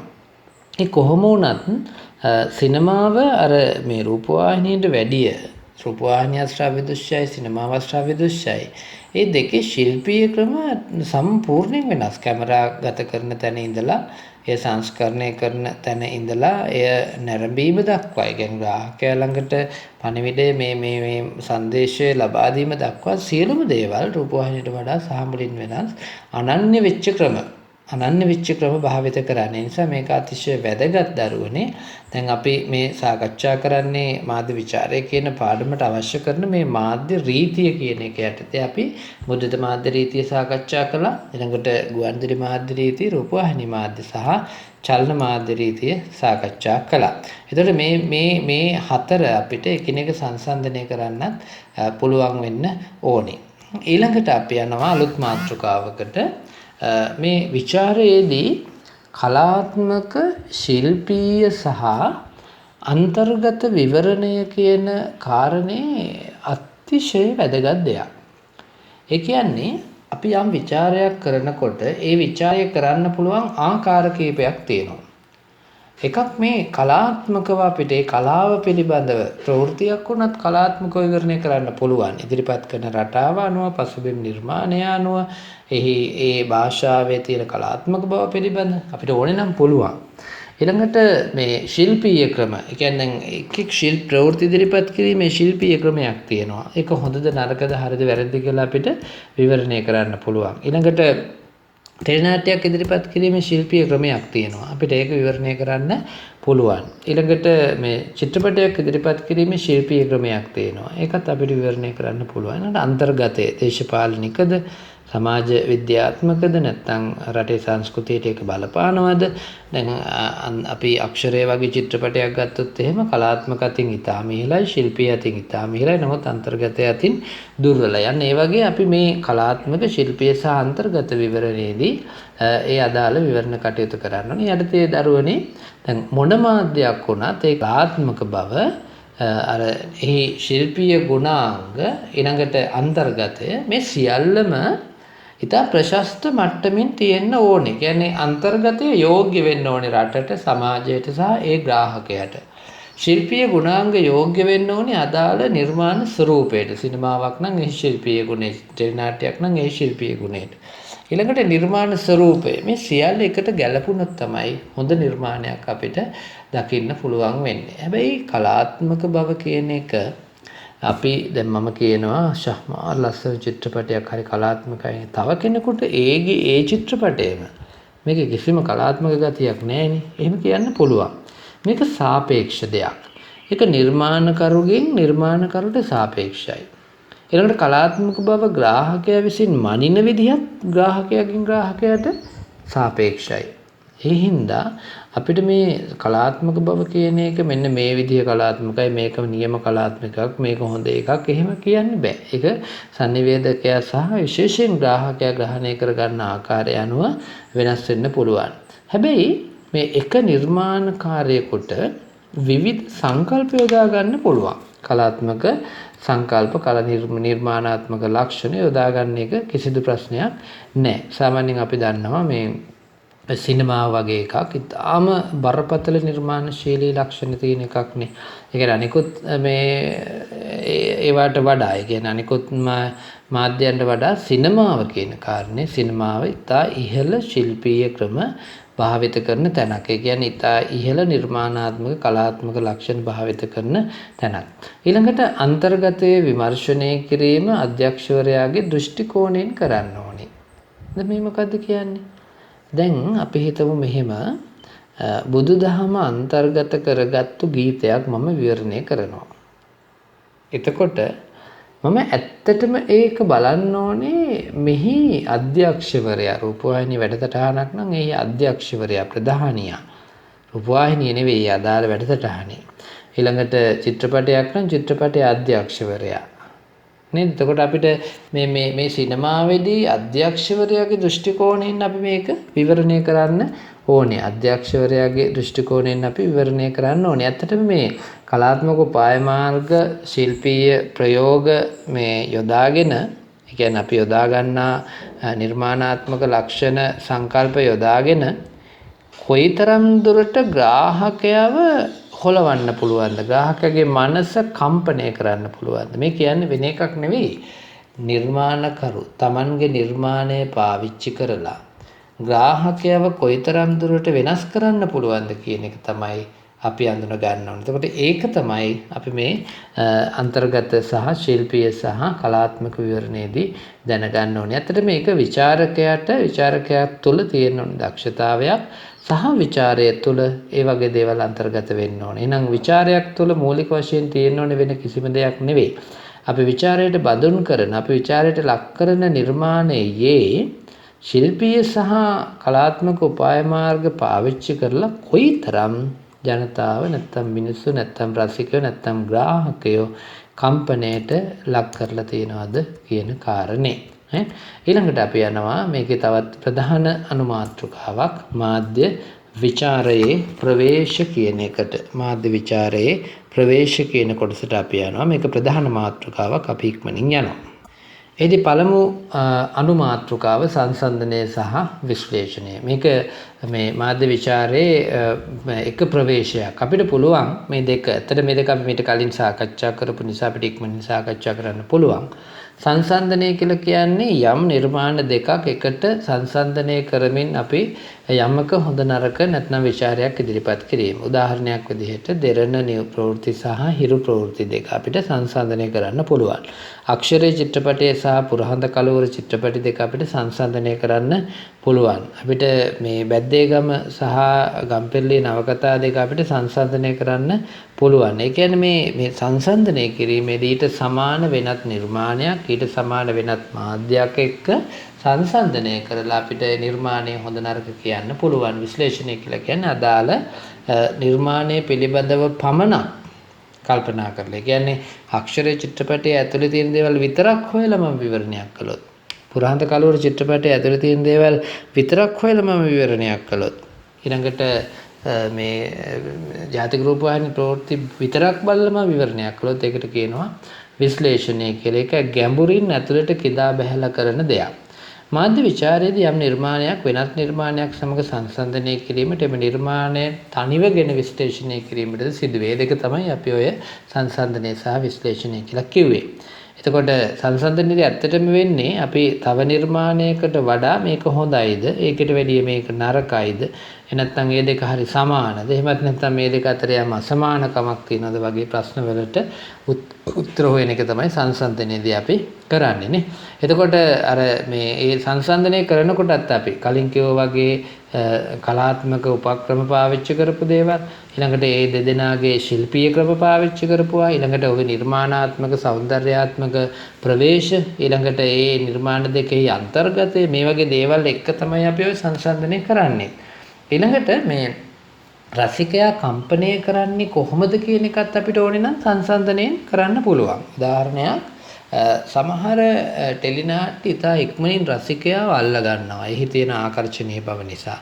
සමහර ටෙලිනාට්‍ය රසිකයාට ඒ තරම් බැඳෙන්නේ ලං වෙන්නේ නැහැ. ඒවා තියෙනවා තමයි. නමුත් ලොකු රසික ප්‍රමාණයක් එකට එකතු වෙන්නේ නැහැ. එතකොට මේ කම්පණයටපත් කිරීම, එහෙමත් නැත්නම් රසිකයාව වින්දනයට ලක් කිරීම, එහෙමත් නැත්නම් රසිකයා මානසිකව අල්ලා ගැනීම කොයිතරම් මේ දෙකක් අරගෙන ඒ දෙක සිදු කරනවාද කියලා අපි බලනවා. ඒකත් ඇත්තටම සංසන්දනයෙන් අපිට කරන්න පුළුවන් දෙයක්. සාමාන්‍යයෙන් මේ විශ්ලේෂණය කියන කාරණේදී ඒ මාධ්‍යයට විතරක් අදාළ කරුණු අරගෙන, ඒ මාධ්‍ය අයිති ටෙලිනාට්‍යයක් නම් ඒක ටෙලිනාට්‍ය කියන රාමුව ඇතුලේ ඉඳගෙන, ප්‍රවෘත්ති නම් ප්‍රවෘත්ති කියන රාමුව ඇතුලේ ඉඳගෙන, වාර්තා වැඩසටහනක් නම් වාර්තා වැඩසටහන කියන රාමුව ඇතුලේ ආකෘතිය ඇතුලේ ඉඳගෙන ඒ පිළිබඳව හොයලා බලනවා. ඒ කොයිතරම් සාර්ථක වුණාද කියලා හොයලා බලනවා. කොයි විදිහට ග්‍රාහකයව කම්පණයට ලක් කරාද කියලා හොයලා බලනවා. ඒකට අපි කියනවා විශ්ලේෂණය කියලා. දෙවෙනි ප්‍රවේශය තමයි, පළවෙනි ප්‍රවේශය සංසන්දනය සහ විශ්ලේෂණය, දෙවෙනි ප්‍රවේශය සෞන්දර්යාත්මක ප්‍රවේශය. මේක මේ කලා නිර්මාණයකට නම් ඉතා ප්‍රධාන කාර්යයක්. ගීතයකට, ටෙලිනාට්‍යයකට, චිත්‍රපටයකට වගේ ඉතා පහසුවෙන් මේ සෞන්දර්යාත්මක විවරණය කරන්න පුළුවන්, කලාත්මක විවරණය කරන්න පුළුවන්. සෞන්දර්යාත්මක ප්‍රවේශය කොයිතරම් සුන්දරද, ඒ කියන්නේ මේකේ නිර්මාණශීලීව අපේ ග්‍රාහකයව අල්ලගන්න මොනවද පාවිච්චි කරලා තියෙන භාෂාව, මොනවද භාෂා උපාය මාර්ග, මොනවද රූප, මොනවද රංගපෑමේ තියෙන දක්ෂතාව, මේකින් නළුවේ ඉන්නවා නම් ඉදිරිපත් කිරීමේ දක්ෂතාව, මොනවද වැඩසටහන නිවේදක නිවේදිකාවන්ගේ. එතකොට මේ සෞන්දර්යාත්මක ප්‍රවේශය ඇත්තටම මූලික පදනමක්. නිර්මාණකරුගේ ප්‍රතිපත්තියයි, ඒ කියන්නේ නිර්මාණකරු උදාහරණයක් විදිහට අශෝකහන්ද ගමගේ තියෙන ප්‍රතිපත්තියක්.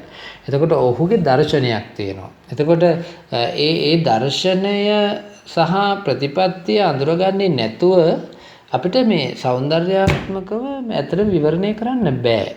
හේතුව සෞන්දර්ය පිළිබඳව මේ අශෝක හඳගම දකින්න විදිහ නෙවෙයි සෞන්දර්ය පිළිබඳව උදේකාන්ත වර්ණ සූර්යය දකින්නේ. එනිසා ඔවුන් දෙදෙනාගේ සිනමා වර්ණ භාවිතයන් වෙනස්, රූප භාවිතයන් වෙනස්, ඒ වේගය වෙනස්, සංගීතය වෙනස්. ඇයි ඔවුන් දෙදෙනා සෞන්දර්යාත්මකව ඔවුන් දෙදෙනා වෙන ප්‍රතිපත්තිවල ඉන්නේ. අනිවාර්යයෙන්ම නිර්මාණකරුගේ සෞන්දර්යාත්මක ප්‍රතිපත්ති, ඔහුගේ දර්ශනය පිළිබඳ අවබෝධයක් තිබිය යුතුයි අපිට විවරණය කරන්න නම් සෞන්දර්යාත්මකව.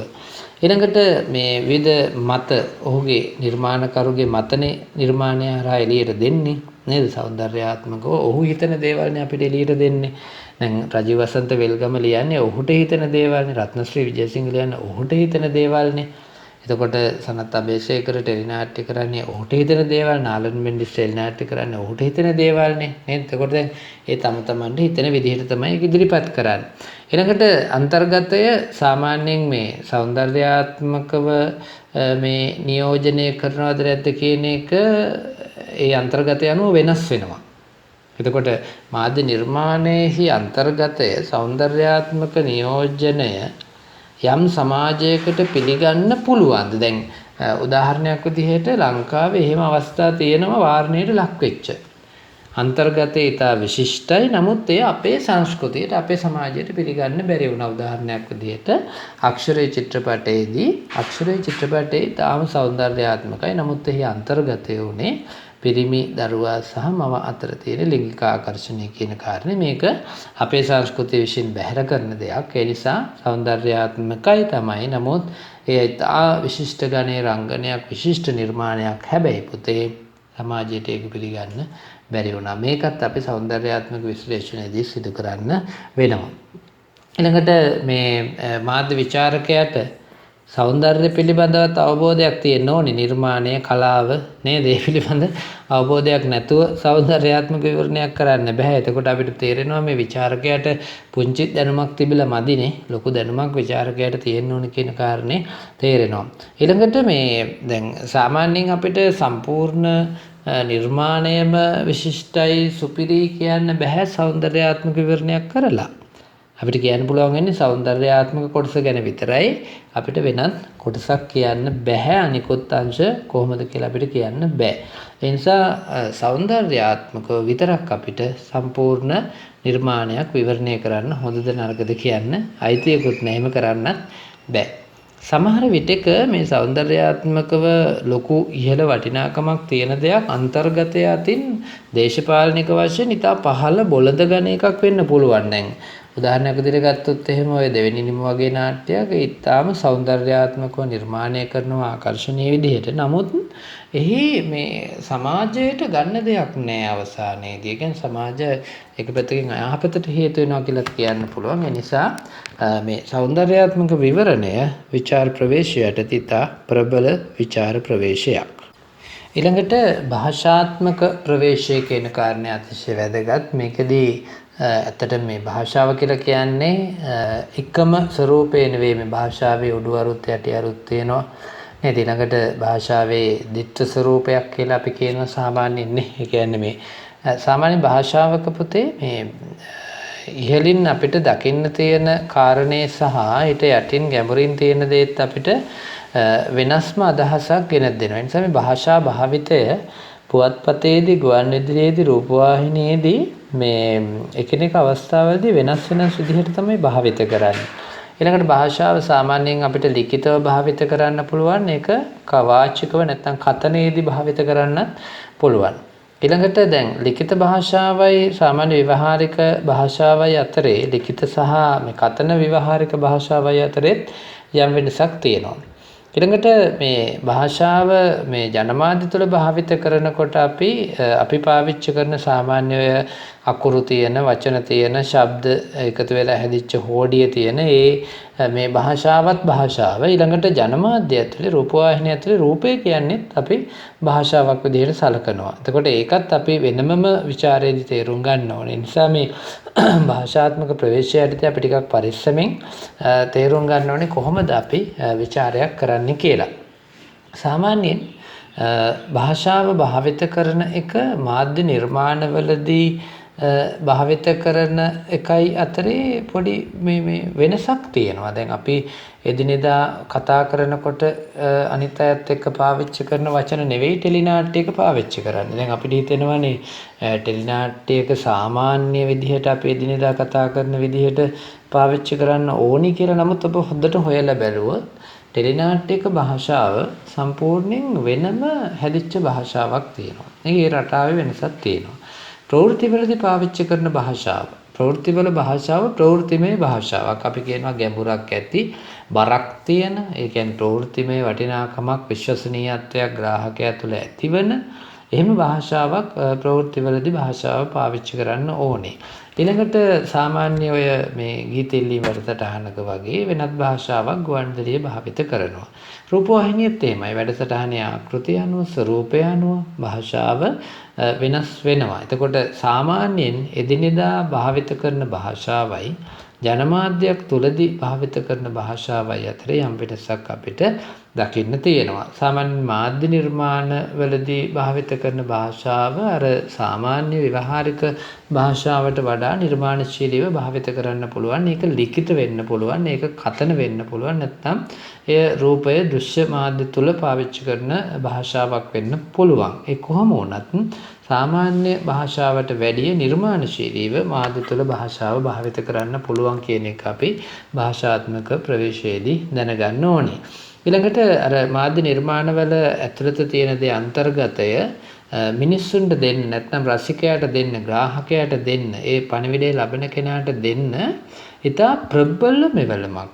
අපි එහෙම කියන්නේ දැන් භාෂාව බිහි වෙන්න කලින් ලෝකේ sannivedanaya කරානේ භාෂාව බිහි වෙන්න කලින්. හැබැයි භාෂාව බිහි වෙන්න කලින් sannivedanaya කළාට අරතරම් සාර්ථකව සංකීර්ණ අදහස් පළ කරන්න පුළුවන් කමක් තිබුණේ නැහැ. අපි අදටත් සලකනවා ලෝකේ බිහි වෙච්ච විශිෂ්ටතම sannivedana උපකරණය භාෂාව. එනම් මාධ්‍ය නිර්මාණයක් ග්‍රාහකයාට වඩා හොඳින් බලවත් විදිහට නැත්නම් ප්‍රබල විදිහට ග්‍රහණය වෙන්න සංජානනය වෙන්න නැත්නම් ග්‍රහණය කරගන්න ග්‍රාහකයාට භාෂාව ඉතා ප්‍රබල මෙවලමක් විදිහට භාවිත කරන්න පුළුවන්කම තියෙනවා.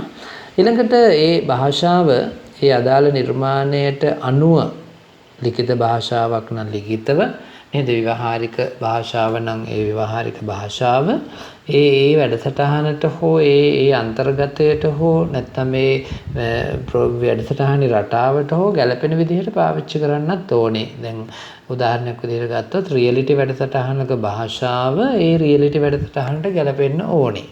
දේශපාලනික සංවාදයක භාෂාවයි චැට් වැඩසටහනක ඔය චැට් ඇන්ඩ් මියුසික් හරි එහෙම නැත්නම් ඔය එක චැට් තියෙන්නේ නේද? එක channel වල ඒ සරල බොළඳ චැට් වැඩසටහනක සහ අර දේශපාලනික නැත්නම් සම්භාව්‍ය මාතෘකාවක් සාහිත්‍යමය මාතෘකාවක් සාකච්ඡා කරන චැට් වැඩසටහනක භාෂාව වෙනස්නේ.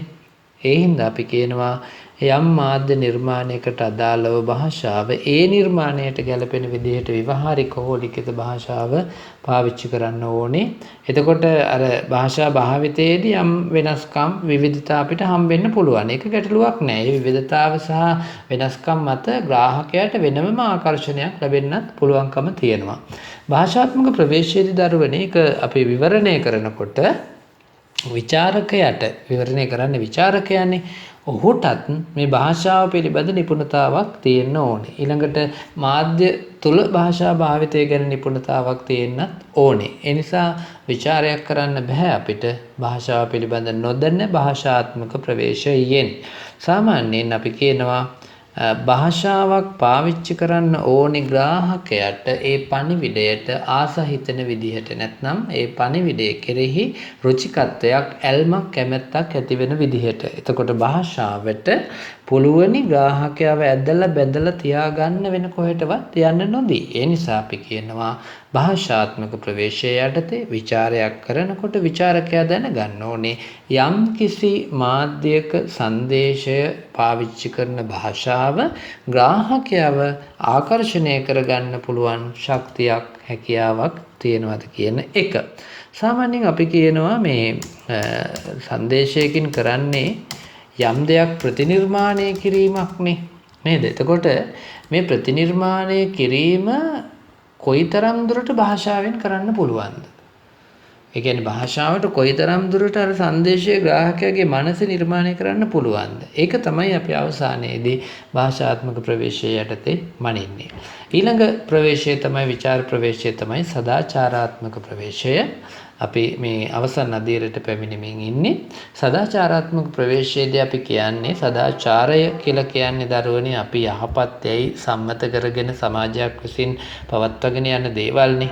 එතකොට යහපත් යයි සම්මත කරගෙන සමාජයක් විසින් පවත්වාගෙන යන මේ අත්‍යවශ්‍ය මානව සමාජයේ විසින්ම පිළිගත්තු සිතුම් පැතුම් සිරිත් විරිත් චාරිත්‍ර වාරිත්‍ර නිර්මාණ ඒ හැම එකක් තුළම සදාචාරය පිරීලා. එතකොට යම් නිර්මාණයකට බෑ ඒ නිර්මාණය හරහා සමාජයක් පිළිගත් සදාචාරයක් බිඳින්න. අපිට තනිතටුවෙන් පියාඹන්න චිත්‍රපටය ලංකාවේ වාරණයට ලක් වෙන්නේ සදාචාරය තුළ අපි තනිතටුවෙන් පියාඹන්න චිත්‍රපටයේ සාකච්ඡාවට බඳුන් වෙච්ච සමලිංගික ආකර්ෂණය කියන දේ අපි බැහැර කරනවා. ඊළඟට අක්ෂරය චිත්‍රපටයේදී මව සහ පිරිමි දරුවා අතර ලිංගික ආකර්ෂණයක් තියෙනවා කියන කාරණේ ඒක බැහැර කරා අපේ සමාජය විසින් බැහැර කරනවා. එතකොට ඒ නිසා අර සදාචාරයට එරෙහි වන අවස්ථාවලදී එය සංදේශයේ ਵਿਚාරය කරන්න අපිට පුළුවන්කම තියෙනවා. දැන් අපි දැක්ක පහුගිය දවස්වල කොකාකෝලා ඇඩ් එකේ අම්මා දුවත් එක්ක කොකාකෝලා එක බොන්න යනකොට පිටිපස්සෙන් ඉඳලා තාත්තා හොරෙන් ගුඩුස් ගාලා ඒ කොකාකෝලා එක බොනවා. දැන් සදාචාරාත්මකව ලංකාවේ සදාචාරයට ගැලපෙන විදිහට මේ වෙළඳ නිර්මාණය කරලා නැහැ. නිසා ඒ වෙළඳැන්වීම සදාචාරාත්මක එකක් නෙවෙයි. ඒ නිසා අපි මේ වෙළඳැන්වීමද ටෙලිනාට්‍යද චිත්‍රපටිද නේද මේ පුවත්පතක ලිපියක්ද ඒ සියලු දේවල් සදාචාරාත්මකව ਵਿਚාරය කරන්න පුළුවන් රටේ පවතින සමාජයේ පවතින පොදු පිළිගත්තු සදාචාරයට අනුව. ඊළඟට අපි සම්ප්‍රදායන් කියන්නේ කාලයක් තිස්සේ පවත්වාගෙන ආපු දේවල් සම්මුතියන් අපි එකතු වෙලා සමාජය විසින් පිළිගත්තු දේවල් නීතියක් නෙවෙයි. මේ සම්මුතියන් සහ මේ සම්ප්‍රදායන් ඇත්තටම නීති නෙවෙයි. නමුත් සමාජයක් විදිහට අපි ඒවා මානව සමාජය යහපත සඳහා පිළි අරගෙන තියෙනවා. එතකොට අපි මේ සදාචාරයන් සම්ප්‍රදායන් ඒ නිර්මාණය තුළ මාධ්‍ය තුළ තියෙනවද කියලා හොයනකොට විචාරකයා මේ විචාරය කරනකොට අනිවාර්යයෙන්ම ඔහුට මානව හිතවාදීව මේක කරන්න වෙනවා. ඒ කියන්නේ මේ මිනිස්සුන්ට ගැළපෙන මිනිස්සුන්ගේ යහපත සඳහා තමයි මේක පාවිච්චි කරන්න ඕනේ. දැන් සදාචාරය කියන එක ලෝකේ හැමතැනම එකම විදිහ නෙවෙයි. මේක සාපේක්ෂ පිළිගැනීමක් තියෙන දෙයක්. ඇයි එහෙම කියන්නේ? එංගලන්තයේ සදාචාරයයි අපේ සදාචාරයයි වෙනස්. ආගම් අනුව ගත්තොත් ඉස්ලාම් ආගමේ සහ බෞද්ධ ආගමේ තියෙන සදාචාරයන් දෙකක් තියෙනවා. කතෝලික ආගමේ තවත් සදාචාරයක් තියෙනවා. සමහර ආගම්වල සතුන් මරණ එක හොඳයි, සමහර ආගම්වල සතුන් මරණ එක නරකයි කියනවා. එතකොට ඒ සදාචාරය සාපේක්ෂයි. නේද? සාමාන්‍යයෙන් නිර්මාණකරු නිර්මාණය කරන කෙනා ඔහු තමන් අයිති සමාජයේ අනුවනි දරුවනේ සදාචාරය මොකක්ද කියලා තීරණය කරන්නේ. එතකොට බ්‍රිතාන්‍ය ජාතිකයෙක් නිර්මාණයක් කළොත් ඔහු බ්‍රිතාන්‍ය තුල පවතින සදාචාරයෙන් නිර්මාණයක් විදිහට ගන්න. එතකොට ලංකාවේ කෙනෙක් නිර්මාණයක් කළොත් ඔහු ගන්නේ ලංකාව සදාචාරයේ විදිහට. නේද? එතකොට ඒකත් අතිශය වැදගත් කාරණයක්. ඒකට විචාරකයට කියන්නේ විචාරය කරන කෙනාට මේ එක් මේ රටවල් වල ආගම් අනුව සමාජයන් වල සදාචාරයේ සාපේක්ෂයි කියන එක පිළිගන්නත් ඕනේ. එතකොට අපි මේ ඇමරිකාවේ චිත්‍රපටයක් අරගෙන අපි අපේ සදාචාරය පදනම් කරගෙන විවරණය කරන්න බෑ. ලංකාවේ චිත්‍රපටයක් අරගෙන ඇමරිකන් සදාචාරය අනුව මේ චිත්‍රපටය නියමයි කියලා එහෙම කියන්න බෑ. ඒ නිසා මේ සදාචාරාත්මක ප්‍රවේශයේ සාපේක්ෂ පිළිගැනීමක් සහිත දෙයක්. ඒකත් විචාරකයා දැනගන්න ඕනේ. සාමාන්‍යයෙන් හැම වෙලාවකම මේ නිර්මාණයක් නැත්තම් මාධ්‍යයක් ආමන්ත්‍රණය කරන්නේ නැත්තම් කතා කරන්නේ එහෙමත් නැත්තම් පණිවිඩය ලබා දෙන්නේ පොදු ග්‍රාහකයට නැත්තම් බහුජන සමාජයකට. එතකොට බහුජන සමාජයක විවිධ ජන කොටස් ඉන්න පුළුවන්. විවිධ ආගම් අදහන, විවිධ සංස්කෘතීන් වලට හුරු වෙච්ච, විවිධ භාෂාවන් කතා කරන, විවිධ අධ්‍යාපන මට්ටම් තියෙන, විවිධ සමාජ මට්ටම් තියෙන, විවිධ පිළිගැනීම් වලට කැමැත්තක් දක්වන නේද? ඒ විදිහේ බහුජන කොටසක් ඉන්නේ. එතකොට මේ බහුජන සමාජය ආමන්ත්‍රණය කරනකොට අනිවාර්යෙන්ම විචාරකයා ඒ ජනතාව පිළිබඳව හිතලා තමයි විචාරය කරන්න ඕනේ. එතකොට යම් සංදේශයක් යනකොට පොදු සමාජයකට ඒ සමාජය තුළ තියෙන විවිධත්වයට හානි වෙනවා නම් සරලව ගත්තොත් අපි සිංහල ජනතාව ගැන විතරක් හිතලා නිර්මාණයක් කරලා එය පොදු සමාජයට මුදා හැරපුවාම දෙමළ සහ මුස්ලිම් සමාජය විසින් ඒ ප්‍රතික්ෂේප කරනවා. මුස්ලිම් සමාජය ගැන විතරක් හිතලා අන්තගාමීව යම් නිර්මාණයක් කරලා සමාජගත කළොත් ඒදී සිංහල සහ දෙමළ ඒ ජන කොටස් ඒ ප්‍රතික්ෂේප කරනවා. එතකොට අර පොදු බහුජන සමාජයට සදාචාරාත්මකව මේක පිළිගන්න බෑ. ඒ පිළිබඳ අවධානය අනිවාර්යෙන් විචාරකයා යොමු කරන්නම ඕනේ. සාමාන්‍යයෙන් මේ සෞන්දර්යාත්මකව ලොකු ඉහළගයක් තියෙන කියන්නේ නිර්මාණාත්මකව ඉතාම විශිෂ්ට දෙයක් සදාචාරාත්මක ඉතා පහළ අගයකින් මානව සමාජයට අහිතකර වෙන්න පුළුවන්. හොඳම උදාහරණ අපේ කාගේ අශෝක හඳගමගේ මහත්තයාගේ නේද අශෝක හඳගමගේ බොහෝ චිත්‍රපට සිනමාපට ඒවා මිතා නිර්මාණාත්මකයි කලාත්මකයි නමුත් ඒවා සමාජයේ සංස්කෘතියත් එක්ක ගැටුණා. ඒ නිසා තමයි ඒවා ප්‍රතික්ෂේප වුණේ සහ ඒවා මේ ඇත්තටම මේ සමාජ මේ තහනමට ලක් වුණේ සමාජයේ විසින් රජයට සහ එයා බලධාරීන්ට කරන ලද සංස්කෘතිකමය බලපෑම මත ඒ නිර්මාණ වාරණයට ලක් වෙනවා. ඒ නිසා ඉහළ සෞන්දර්යාත්මක අගයක් තිබුණට පළක් නැහැ. එහිදී සමාජ සදාචාරය බැහැර වෙනවා නම් මාධ්‍ය නිර්මාණයෙන් ඉදිරිපත් කරන දේ අනිවාර්යෙන්ම අර මේ මහා සමාජයට නැත්තම් බහුජන නැත්තම් පොදු සමාජයට පිළිගන්න පුළුවන් වෙන්න ඕනි කියලා කිව්වනේ නේද?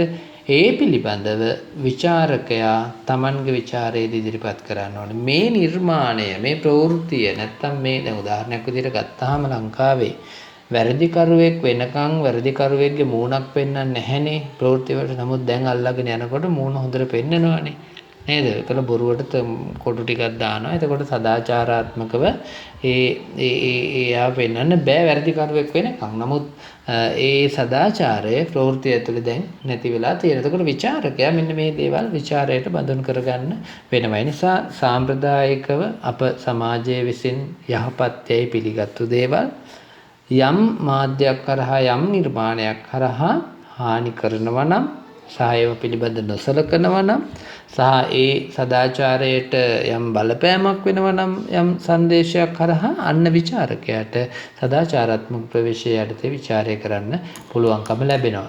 ඊළඟ ප්‍රවේශය තමයි දේශපාලනික ප්‍රවේශය. දේශපාලනික ප්‍රවේශයේදීත් අපි මේක සරලයි. අපි දන්න දේම තමයි අපිට පුළුවනි ප්‍රවෘත්තිය මේක නම් බොහෝ විට මේ ප්‍රවෘත්ති වගේ දේවල් අපිට දේශපාලනිකව ඉතා ප්‍රබල විදිහට විවරණය කරන්න පුළුවන්. සමාජ සම්බන්ධතා විවරණය කරන විචාරය කරන හැම වෙලාවකම අපි දන්නවා දේශපාලන මතවාද බහුලයි ගොඩාක් තියෙනවා. ඒ ලාංකීය දේශපාලනය තුළ තියෙන මතවාද වෙන්නත් පුළුවන්. ලෝක දේශපාලනය තුළ තියෙන සමාජවාදී හෝ ධනවාදී කියන මතවාද වෙන්නත් පුළුවන්. එතකොට සමාජයයි සමාජ සම්බන්ධතයි අපි මේ විචාරය කරනකොට ඒ පිටුපස තියෙන දේශපාලනික මතවාදයන් පිළිබඳ සැලකිල්ලක් බඳුන් කරන්නම ඕනේ. ඊළඟට දේශපාලන චින්තනය අපි දන්නවා අපේ රටේ 1972ට කලින් තිබුණු දේශපාලන චින්තනයත් 1972-77 කාලේ තිබුණු දේශීය ආර්ථිකයක් ගොඩනැගීම මත පදනම් වෙච්ච දේශපාලන චින්තනයත් ඊළඟට 1977න් පස්සේ ඇති වෙච්ච විවෘත ආර්ථිකය තුළ නිර්මාණය වෙච්ච දේශපාලන චින්තනයත් අතර යම් යම් වෙනස්කම් තියෙනවා. එතකොට මේ දේශපාලන චින්තනය තමයි සමාජයේ එක එක් පැතිවලට යොමු කරන්නේ. දේශපාලන සිතුවිල්ල තමයි අපි එක එක පැතිවලට යොමු කරන්නේ. අන්න ඒ පිළිබඳව විචාරකයා විචාරය කරන්න ඕනේ. එතකොට පුවත්පතක නැත්නම් ටෙලි නාට්‍යයක එහෙම නැත්නම් ගීතයක දැන් උදාහරණයක් අපි ගත්තොත් බිම්බරක් සෙනග ගීතයේදී පැහැදිලිවම දේශපාලනික විවරණයක් කළොත් අපිට අධිරාජ්‍යවාදීන් විසින් අපේ ඒ පරිසරය විනාශ කරමින් සිදු කළ කාරණේ නූතන ධනවාදයේ කාරණේනේ. ඊළඟට අපි මේ තරම් සියුමල්ද කළුගල් වගේ මෑත කාලීන ගීතයක් ගත්තොත් ඒ ගීතෙන් ලංකාවේ කලාකරුවට සහ මේ රටේ ඒ පාලකයන් විසින් මේ සාමාන්‍ය අය ගැන හිතන විදිහ ගැන වෙන වක්‍ර පැහැදිලි කිරීමක් කරනවා. එතකොට අපිට දේශපාලනිකව ඒක විවරණය කරන්න පුළුවන්කම තියෙනවා.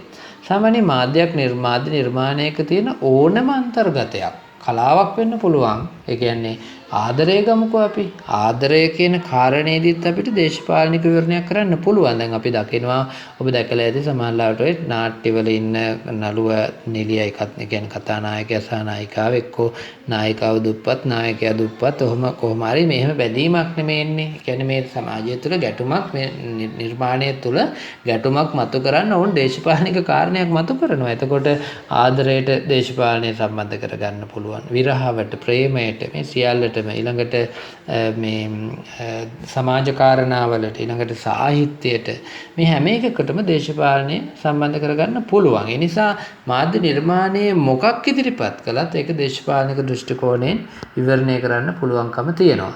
එතකොට මේ සමාජයේ අපි දන්නවා පුතේ ඔය දේශපාලන මත පිළිබඳව තමයි වැඩිම ගැටුම් ඇති වෙලා තියෙන්නේ සමාජයේ. හැප්පීම් තියෙන්නේ. එකිනෙකා ගැටෙන්නේ නේද? එකිනෙකා මේ රණ්ඩු සරුවල් කරගන්න මේ දේශපාලන සංකල්ප පිළිබඳ තියෙන ගැටලුව මත. මේක තමයි ප්‍රබලම ගැටලුව.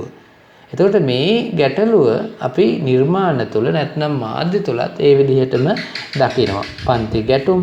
එතකොට අපි දැන් ওই සමාජවාදී ක්‍රමයේ යටතේ අපි ඉගෙන ගන්නවානේ මේ ලෝකේ පන්ති පහක් පිළිබඳව. එතකොට මේ පන්ති ගැටුම් පන්ති අතර ධනපති පන්තිය, පීඩිත පන්තිය, නිර්ධන පන්තියම, මධ්‍යම පන්තිය, පහළ මධ්‍යම පන්තිය, ඉහළ මධ්‍යම පන්තියනේ.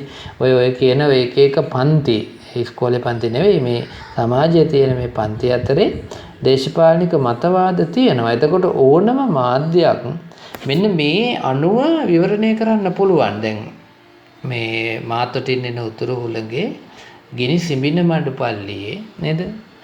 ගුරුතුමී මා සිසු වියයි ඔබ ඒත් අපි එක පන්තියේ. එතකොට දැන් මේ ගුරුවරිය කියන්නේ මේ එක පන්තියේ ගුරුවරයයි දෙන්න ඉන්නවා කියලා නෙවෙයි. එක පන්තිය කියලා කියන්නේ අර අපි ඔය කියපු සමාජ සහ ඒ පන්ති ගැටුම සමාජය තුළ තියෙන පන්තිය. කියන්නේ මේ ගුරුවරියක් දුප්පත් අර දරුවත් දුප්පත්. ඒත් අපි එක පන්තියේ ගුරුතුමී මම සිසු වියයි ඔබ ඒත් අපි එක පන්තියේ. දැන් මේ විවරණය අපි දේශපාලනිකව හැම නිර්මාණයකටම ගාව ගන්න පුළුවන් කියන එකයි මේ කියන්නේ. දේශපාලනික ප්‍රවේශයෙන් අපිට මේ මාධ්‍ය නිර්මාණයක් විවරණය කරනකොට ලෝකෙ ඉතා ප්‍රබල විදිහට මේ මාක්ස්වාදී විචාර සංකල්ප පාවිච්චි කරන්න පුළුවන්. මේක ගැන අපි ගැඹුරට අධ්‍යයනය කරන්නේ නැහැ මෙතනදී. නමුත් මාධ්‍ය මේ මාක්ස්වාදී සංකල්පයේ දරුවනේ දේශපාලනික කාරණයක් වුණාට මේක ඇතුලේ ඉතා විශිෂ්ට නිර්මාණ බිහි වුණා. ඒ නිර්මාණ සාහිත්‍යයක් තියෙනවා මාක්ස්වාදී චින්තනය ඇතුලේ. ඔවුන්ගේ අමුතු ලේඛන ශෛලියක් සහ සාහිත්‍යයට සාහිත්‍ය විචාරයට විචාර කලාවන් පවා වුණ ඉදිරිපත් කරලා තියෙනවා. ඒ නිසා මාක්ස්වාදයේ හුදෙක් දේශපාලනික තමයි. නමුත් දේශපාලනයෙන් බැහැරවත් සමහර දේවල් සාකච්ඡා කරනවා. නිසා ඒකත් අපි අවධානයට ගන්න ඕනේ. අනිවාර්යයෙන්ම අවධානයට ගත යුතු කාරණයක් බවට පත් වෙනවා. එතකොට විචාරකයාට දේශපාලනික සංකල්ප ගැන දැනුමක් තියෙන්නත් ඕනේ. දැන් විචාරය කරන කෙනාට සමාජවාදය, ධනවාදය, සමාජවාදය ඇතුලේ ක්‍රියාත්මක වන ක්‍රමවේද, ධනවාදය ඇතුලේ ක්‍රියාත්මක වන ක්‍රමවේද, ආණ්ඩු ක්‍රම ව්‍යවස්ථා නේද? ඒ වගේ දේශපාලනිකව ගැඹුරින් සාකච්ඡා කරන දේවල් පිළිබඳවත් ඊළඟට සමාජ දේශපාලනයේ පුද්ගල සබඳතා ගොඩනැගෙන ආකාර පිළිබඳවද මේ වගේ දේවල් මේ දේශපාලනික ප්‍රවේශයෙන් විචාරය කරන කෙනෙකුට අනිවාර්යයෙන්ම තියෙන්න ඕනේ හැකියාවන් කුසලතාවන් විදිහට. එහෙම වුණොත් තමයි දේශපාලන ප්‍රවේශයෙන් විචාරය කරන්න පුළුවන්. ඊළඟට අපි යනවා මේ ඓතිහාසික ප්‍රවේශයට. ඓතිහාසික ප්‍රවේශය අපි සාකච්ඡා කරන අවසන් ප්‍රවේශය මේක. එතකොට සාමාන්‍යයෙන් ඇත්තට මේ ඓතිහාසික ප්‍රවේශය යටතේ අපිට විචාරය කරන්න පුළුවන් වෙන්නේ මේ ඉතිහාසය පිළිබඳව නිර්මාණය වෙච්ච එහෙමත් නැත්නම් ඉතිහාසයේ සංසිද්ධීන් අරගෙන නිර්මාණය වෙච්ච දේවල් විතරමද නෑ. වර්තමානයේ තියෙන යම් කිසි නිර්මාණයක් වුණත් නූතන නිර්මාණයක් වුණත් අපිට ඓතිහාසික සාධක මත පදනම් වෙලා ඒක විවරණය කරන්න පුළුවන්. හැබැයි අපි දන්නවා දැන් පහුගිය කාලේ ලංකාවේ ක්‍රියා නිර්මාණය වෙච්ච සමහර ටෙලිනාට්‍යවල ඓතිහාසික චරිත සිද්ධි පදනම් කරගෙන රජවරු පදනම් කරගෙන නිර්මාණ සිදු වුණා. චිත්‍රපටි අනන්ත අප්‍රමාණ ලංකාවේ තියෙනවා අපේ ඓතිහාසික සිදුවීම් නේද? යටතජිත පාලන සමය වෙන්න පුළුවන්, රාජ සමය වෙන්න පුළුවන්. ඒ ඓතිහාසික සිදුවීම් නේද? පරාක්‍රම බහු රජුරෝ, ඊළඟට දුටුගැමුණු රජුරෝ. මේ වගේ මේ චරිත අලලා ඒ සිදුවීම්, ඒ යුග පෙරලි, ඒ දත්ත, ඒ වකවානු ඒ පිළිබඳව තමයි මේ නිර්මාණ ඇතුලේ ඇත්තටම සාකච්ඡාවට බඳුන් වෙන්නේ. එතකොට විචාරයේදී ඒ පිළිබඳව විචාරය කරමින් විවරණය කිරීමේ හැකියාවක් යම්කිසි ආකාරයකින් මේ ඓතිහාසික ප්‍රවේශය යටතේ ලැබෙනවා. දැන් අපි උදාහරණයක් විදිහට ගත්තොත් සිරිපැරකුම් චිත්‍රපටයේ විවරණය කරනකොට අපිට ඒ පරාක්‍රම බාහු රජුරුවන්ගේ ඓතිහාසික ඒ කතන්දරයේ ඇතුලේ තියෙන සමහර දේවල්, මතවාද වගේ දේවල් අපි භාවිතයට ගත යුතු වෙනවා ඓතිහාසික ප්‍රවේශය යටතේ. ඒකට දුටුගැමුණු රජුරුවන්ගේ පිළිබඳ නිර්මාණය වෙච්ච යමක ඒ කතන්දරයේ තියෙන ඉතිහාස කතාවේ සමහර දේවල් අපිට වෙනස් කරන්න බෑ. ඊළඟට අපි පහුගිය දවස්වල දැක්ක දෝන කතරිනා වගේ ටෙලිනාට්‍යයක් ගත්තොත් මේ ටෙලිනාට්‍ය නාට්‍යයක ඉතිහාසය යටතුචිත සමයේදී පෘතුගීසි සමයේදී ඉංග්‍රීසි සමයේදී ලන්දේසි සමයේදී ඒ සිදුවුණු සිදුවීම් අපිට වෙන විදිහකට පාවිච්චි කරන්න බෑ. ඒවා ඇසුරෙන් තමයි අපිට විවරණය කරන්න වෙන්නේ. මේක ඇත්තටම මේ ඓතිහාසික විවරණය කරන්නේ අපි දරුවනේ මේ ඉතිහාසයට ඕන නිසා නෙවෙයි. ඇත්තටම වර්තමානය සහ අනාගතය වෙනුවෙන්. ඒ කියන්නේ ඉතිහාසය අපිට වැදගත් වෙන්නේ අනාගතය වෙනුවෙන් පාවිච්චි කරනවා නම්. එතකොට අපි අද ਵਿਚාරය කරන්නේ අර ඉතිහාසයේ තොරතුරු අරගෙන ਵਿਚාරය කරන්නේ වර්තමානයයි අනාගතයයි අරමුණු කරගෙන. එතකොට ඓතිහාසික සිදුවීම් අපිට පුළුවනි මේ අලුත් විදිහට බලන්න. උදාහරණයක් විදිහට ගත්තොත් දැන් පෘතුගීසි ආක්‍රමණය ලංකාවට සිදුවෙන්නේ කොහොමද කියලා අපි මෙතෙක් බලපු විදිහට වෙනස් ආකාරයකින් බලන්න නිර්මාණකරුට අයිතියකුත් තියෙනවා. එය ਵਿਚාරය කරන කෙනාට අයිතියකුත් තියෙනවා. මහින්දාගමනය අපි දකින සාමාන්‍ය ඒ බුදුදහම ගෙනාවා කියන සාමාන්‍ය පදනමෙන් එහාට ගිහින් වෙන මතයකින් ඕනේ නම් බලන්න පුළුවන්කම තියෙනවා. එතකොට බ්‍රිතාන්‍යයන් විසින් අපිට නිදහස ලබා දීම 47 ඒ සිදුවීම අපිට වෙන මානයකින් බලන්න පුළුවන්. සමහර චිත්‍රපටිවල ටෙලි නාට්‍යවල එහෙම බලන්න උත්සාහ කරපු අවස්ථා තියෙනවා. වීරපුරංගප්පු චරිතය අපිට වෙන මානයකින් බලන්න පුළුවන්. ඊළඟට ඓතිහාසික සිදුවීම් හැබැයි අපිට මේ බොරු කරන්න බෑ, ව්‍යාජකරණයට ලක් කරන්න බෑ. එහෙම කළොත් ඒක වැරදි. ඒ නිර්මාණාත්මක ලක්ෂණ මත කරගන්න පුළුවනි දරුවනි. හැබැයි අපි බොරු කරලා, ඒ කියන්නේ ඒ ඓතිහාසික තොරතුරු මෙන්න මේවා කියලා වැරදි තොරතුරු පාවිච්චි කරලා අපිට එහෙම කරන්න බෑ. එතෙන්දී විචාරකයාට වගකීමක් තියෙනවා සමාජයට කියලා දෙන්න ඓතිහාසිකව මෙන්න මේක වැරදි කියලා. එතකොට ඓතිහාසික විවරණය කරන පුද්ගලයාට මොකද තියෙන්න ඕනේ? ඔහුටත් ඉතිහාසය පිළිබඳ පුළුල් අවබෝධයක් තියෙන්න ඕනෙමයි. නැත්නම් ඔහුට විවරණය කරන්න බෑ ඓතිහාසික ප්‍රවේශය යටතේ. නිසා ඓතිහාසික ප්‍රවේශය යටතේ විවරණය කරන්නත් ඔහුට ඉතා ඍජු සහ ප්‍රබල හොඳ දැනුමක් තිබිය යුතුයි ඉතිහාසය පිළිබඳව. ඉතිහාසය නොදැන ඓතිහාසික මේ විවරණයක් කරන්න කිසිදු නිර්මාණකරුවෙකුට හෝ විචාරකයෙකුට හෝ කරන්න පුළුවන් දෙයක් නෙවෙයි. ඊළඟට නිර්මාණකරු මේ අර ඓතිහාසික විකාශය පිළිබඳ ඒ විකාශයේ කරුණු පිළිබඳව ඉදිරිපත් කරන දේවල් මේ තක්සේරු කරනවා. ඒ කියන්නේ එහි හොඳ නරක මෙච්චර වටිනවද නැද්ද කියන කාරණේ තක්සේරු කරනවා. ඒක විචාරකයා විසින් කරන්න ඕනේ. එතකොට තමයි ඓතිහාසික විචාරය සිද්ධ වෙන්නේ. එහිදී අනිවාර්යයෙන්ම එය බලන, එය අහන, එය නරඹන ග්‍රාහකයාගේ ඓතිහාසික දැනුම, ඔහුගේ ඓතිහාසික මේ විශ්ලේෂණය, ඔහුගේ ඓතිහාසික විඥාණය, ඔහුගේ ඉතිහාසය පිළිබඳ ඇතිවන හැඟීම්, මේ සියලු දේවල් අනිවාර්යයෙන්ම පෝෂණය කළ යුතුම වෙනවා. අපි මේ සාකච්ඡා කළේ විචාර ප්‍රවේශ පිළිබඳව. ඒ විචාර ප්‍රවේශත් අපි එකින් එක අඳුන ගන්න ඕනේ. අපි අද සාකච්ඡා කළේ දරුවනි තාම වේගෙන් සාකච්ඡා කළේ. මගෙත් එක්ක ඔබ තරහ වෙන්න එපා. තාම වේගෙන් අත්‍යවශ්‍යම කාරණයක් නිසා මේ කොරෝනා අස්සේ කලබලයේ අස්සේ පළමු වරට විභාගෙ ලියන දරුවන්ට නැවත මේක අහලා හරි තේරුම් ගන්න. ඒ නිසා තමයි තාම වේගෙන් මේ කාරණා සාකච්ඡා කළේ. අපි තවත් පාඩමකින් හමු වෙමු. අද අපි සාකච්ඡා කළේ මාධ්‍ය විචාරයේ පාඩම.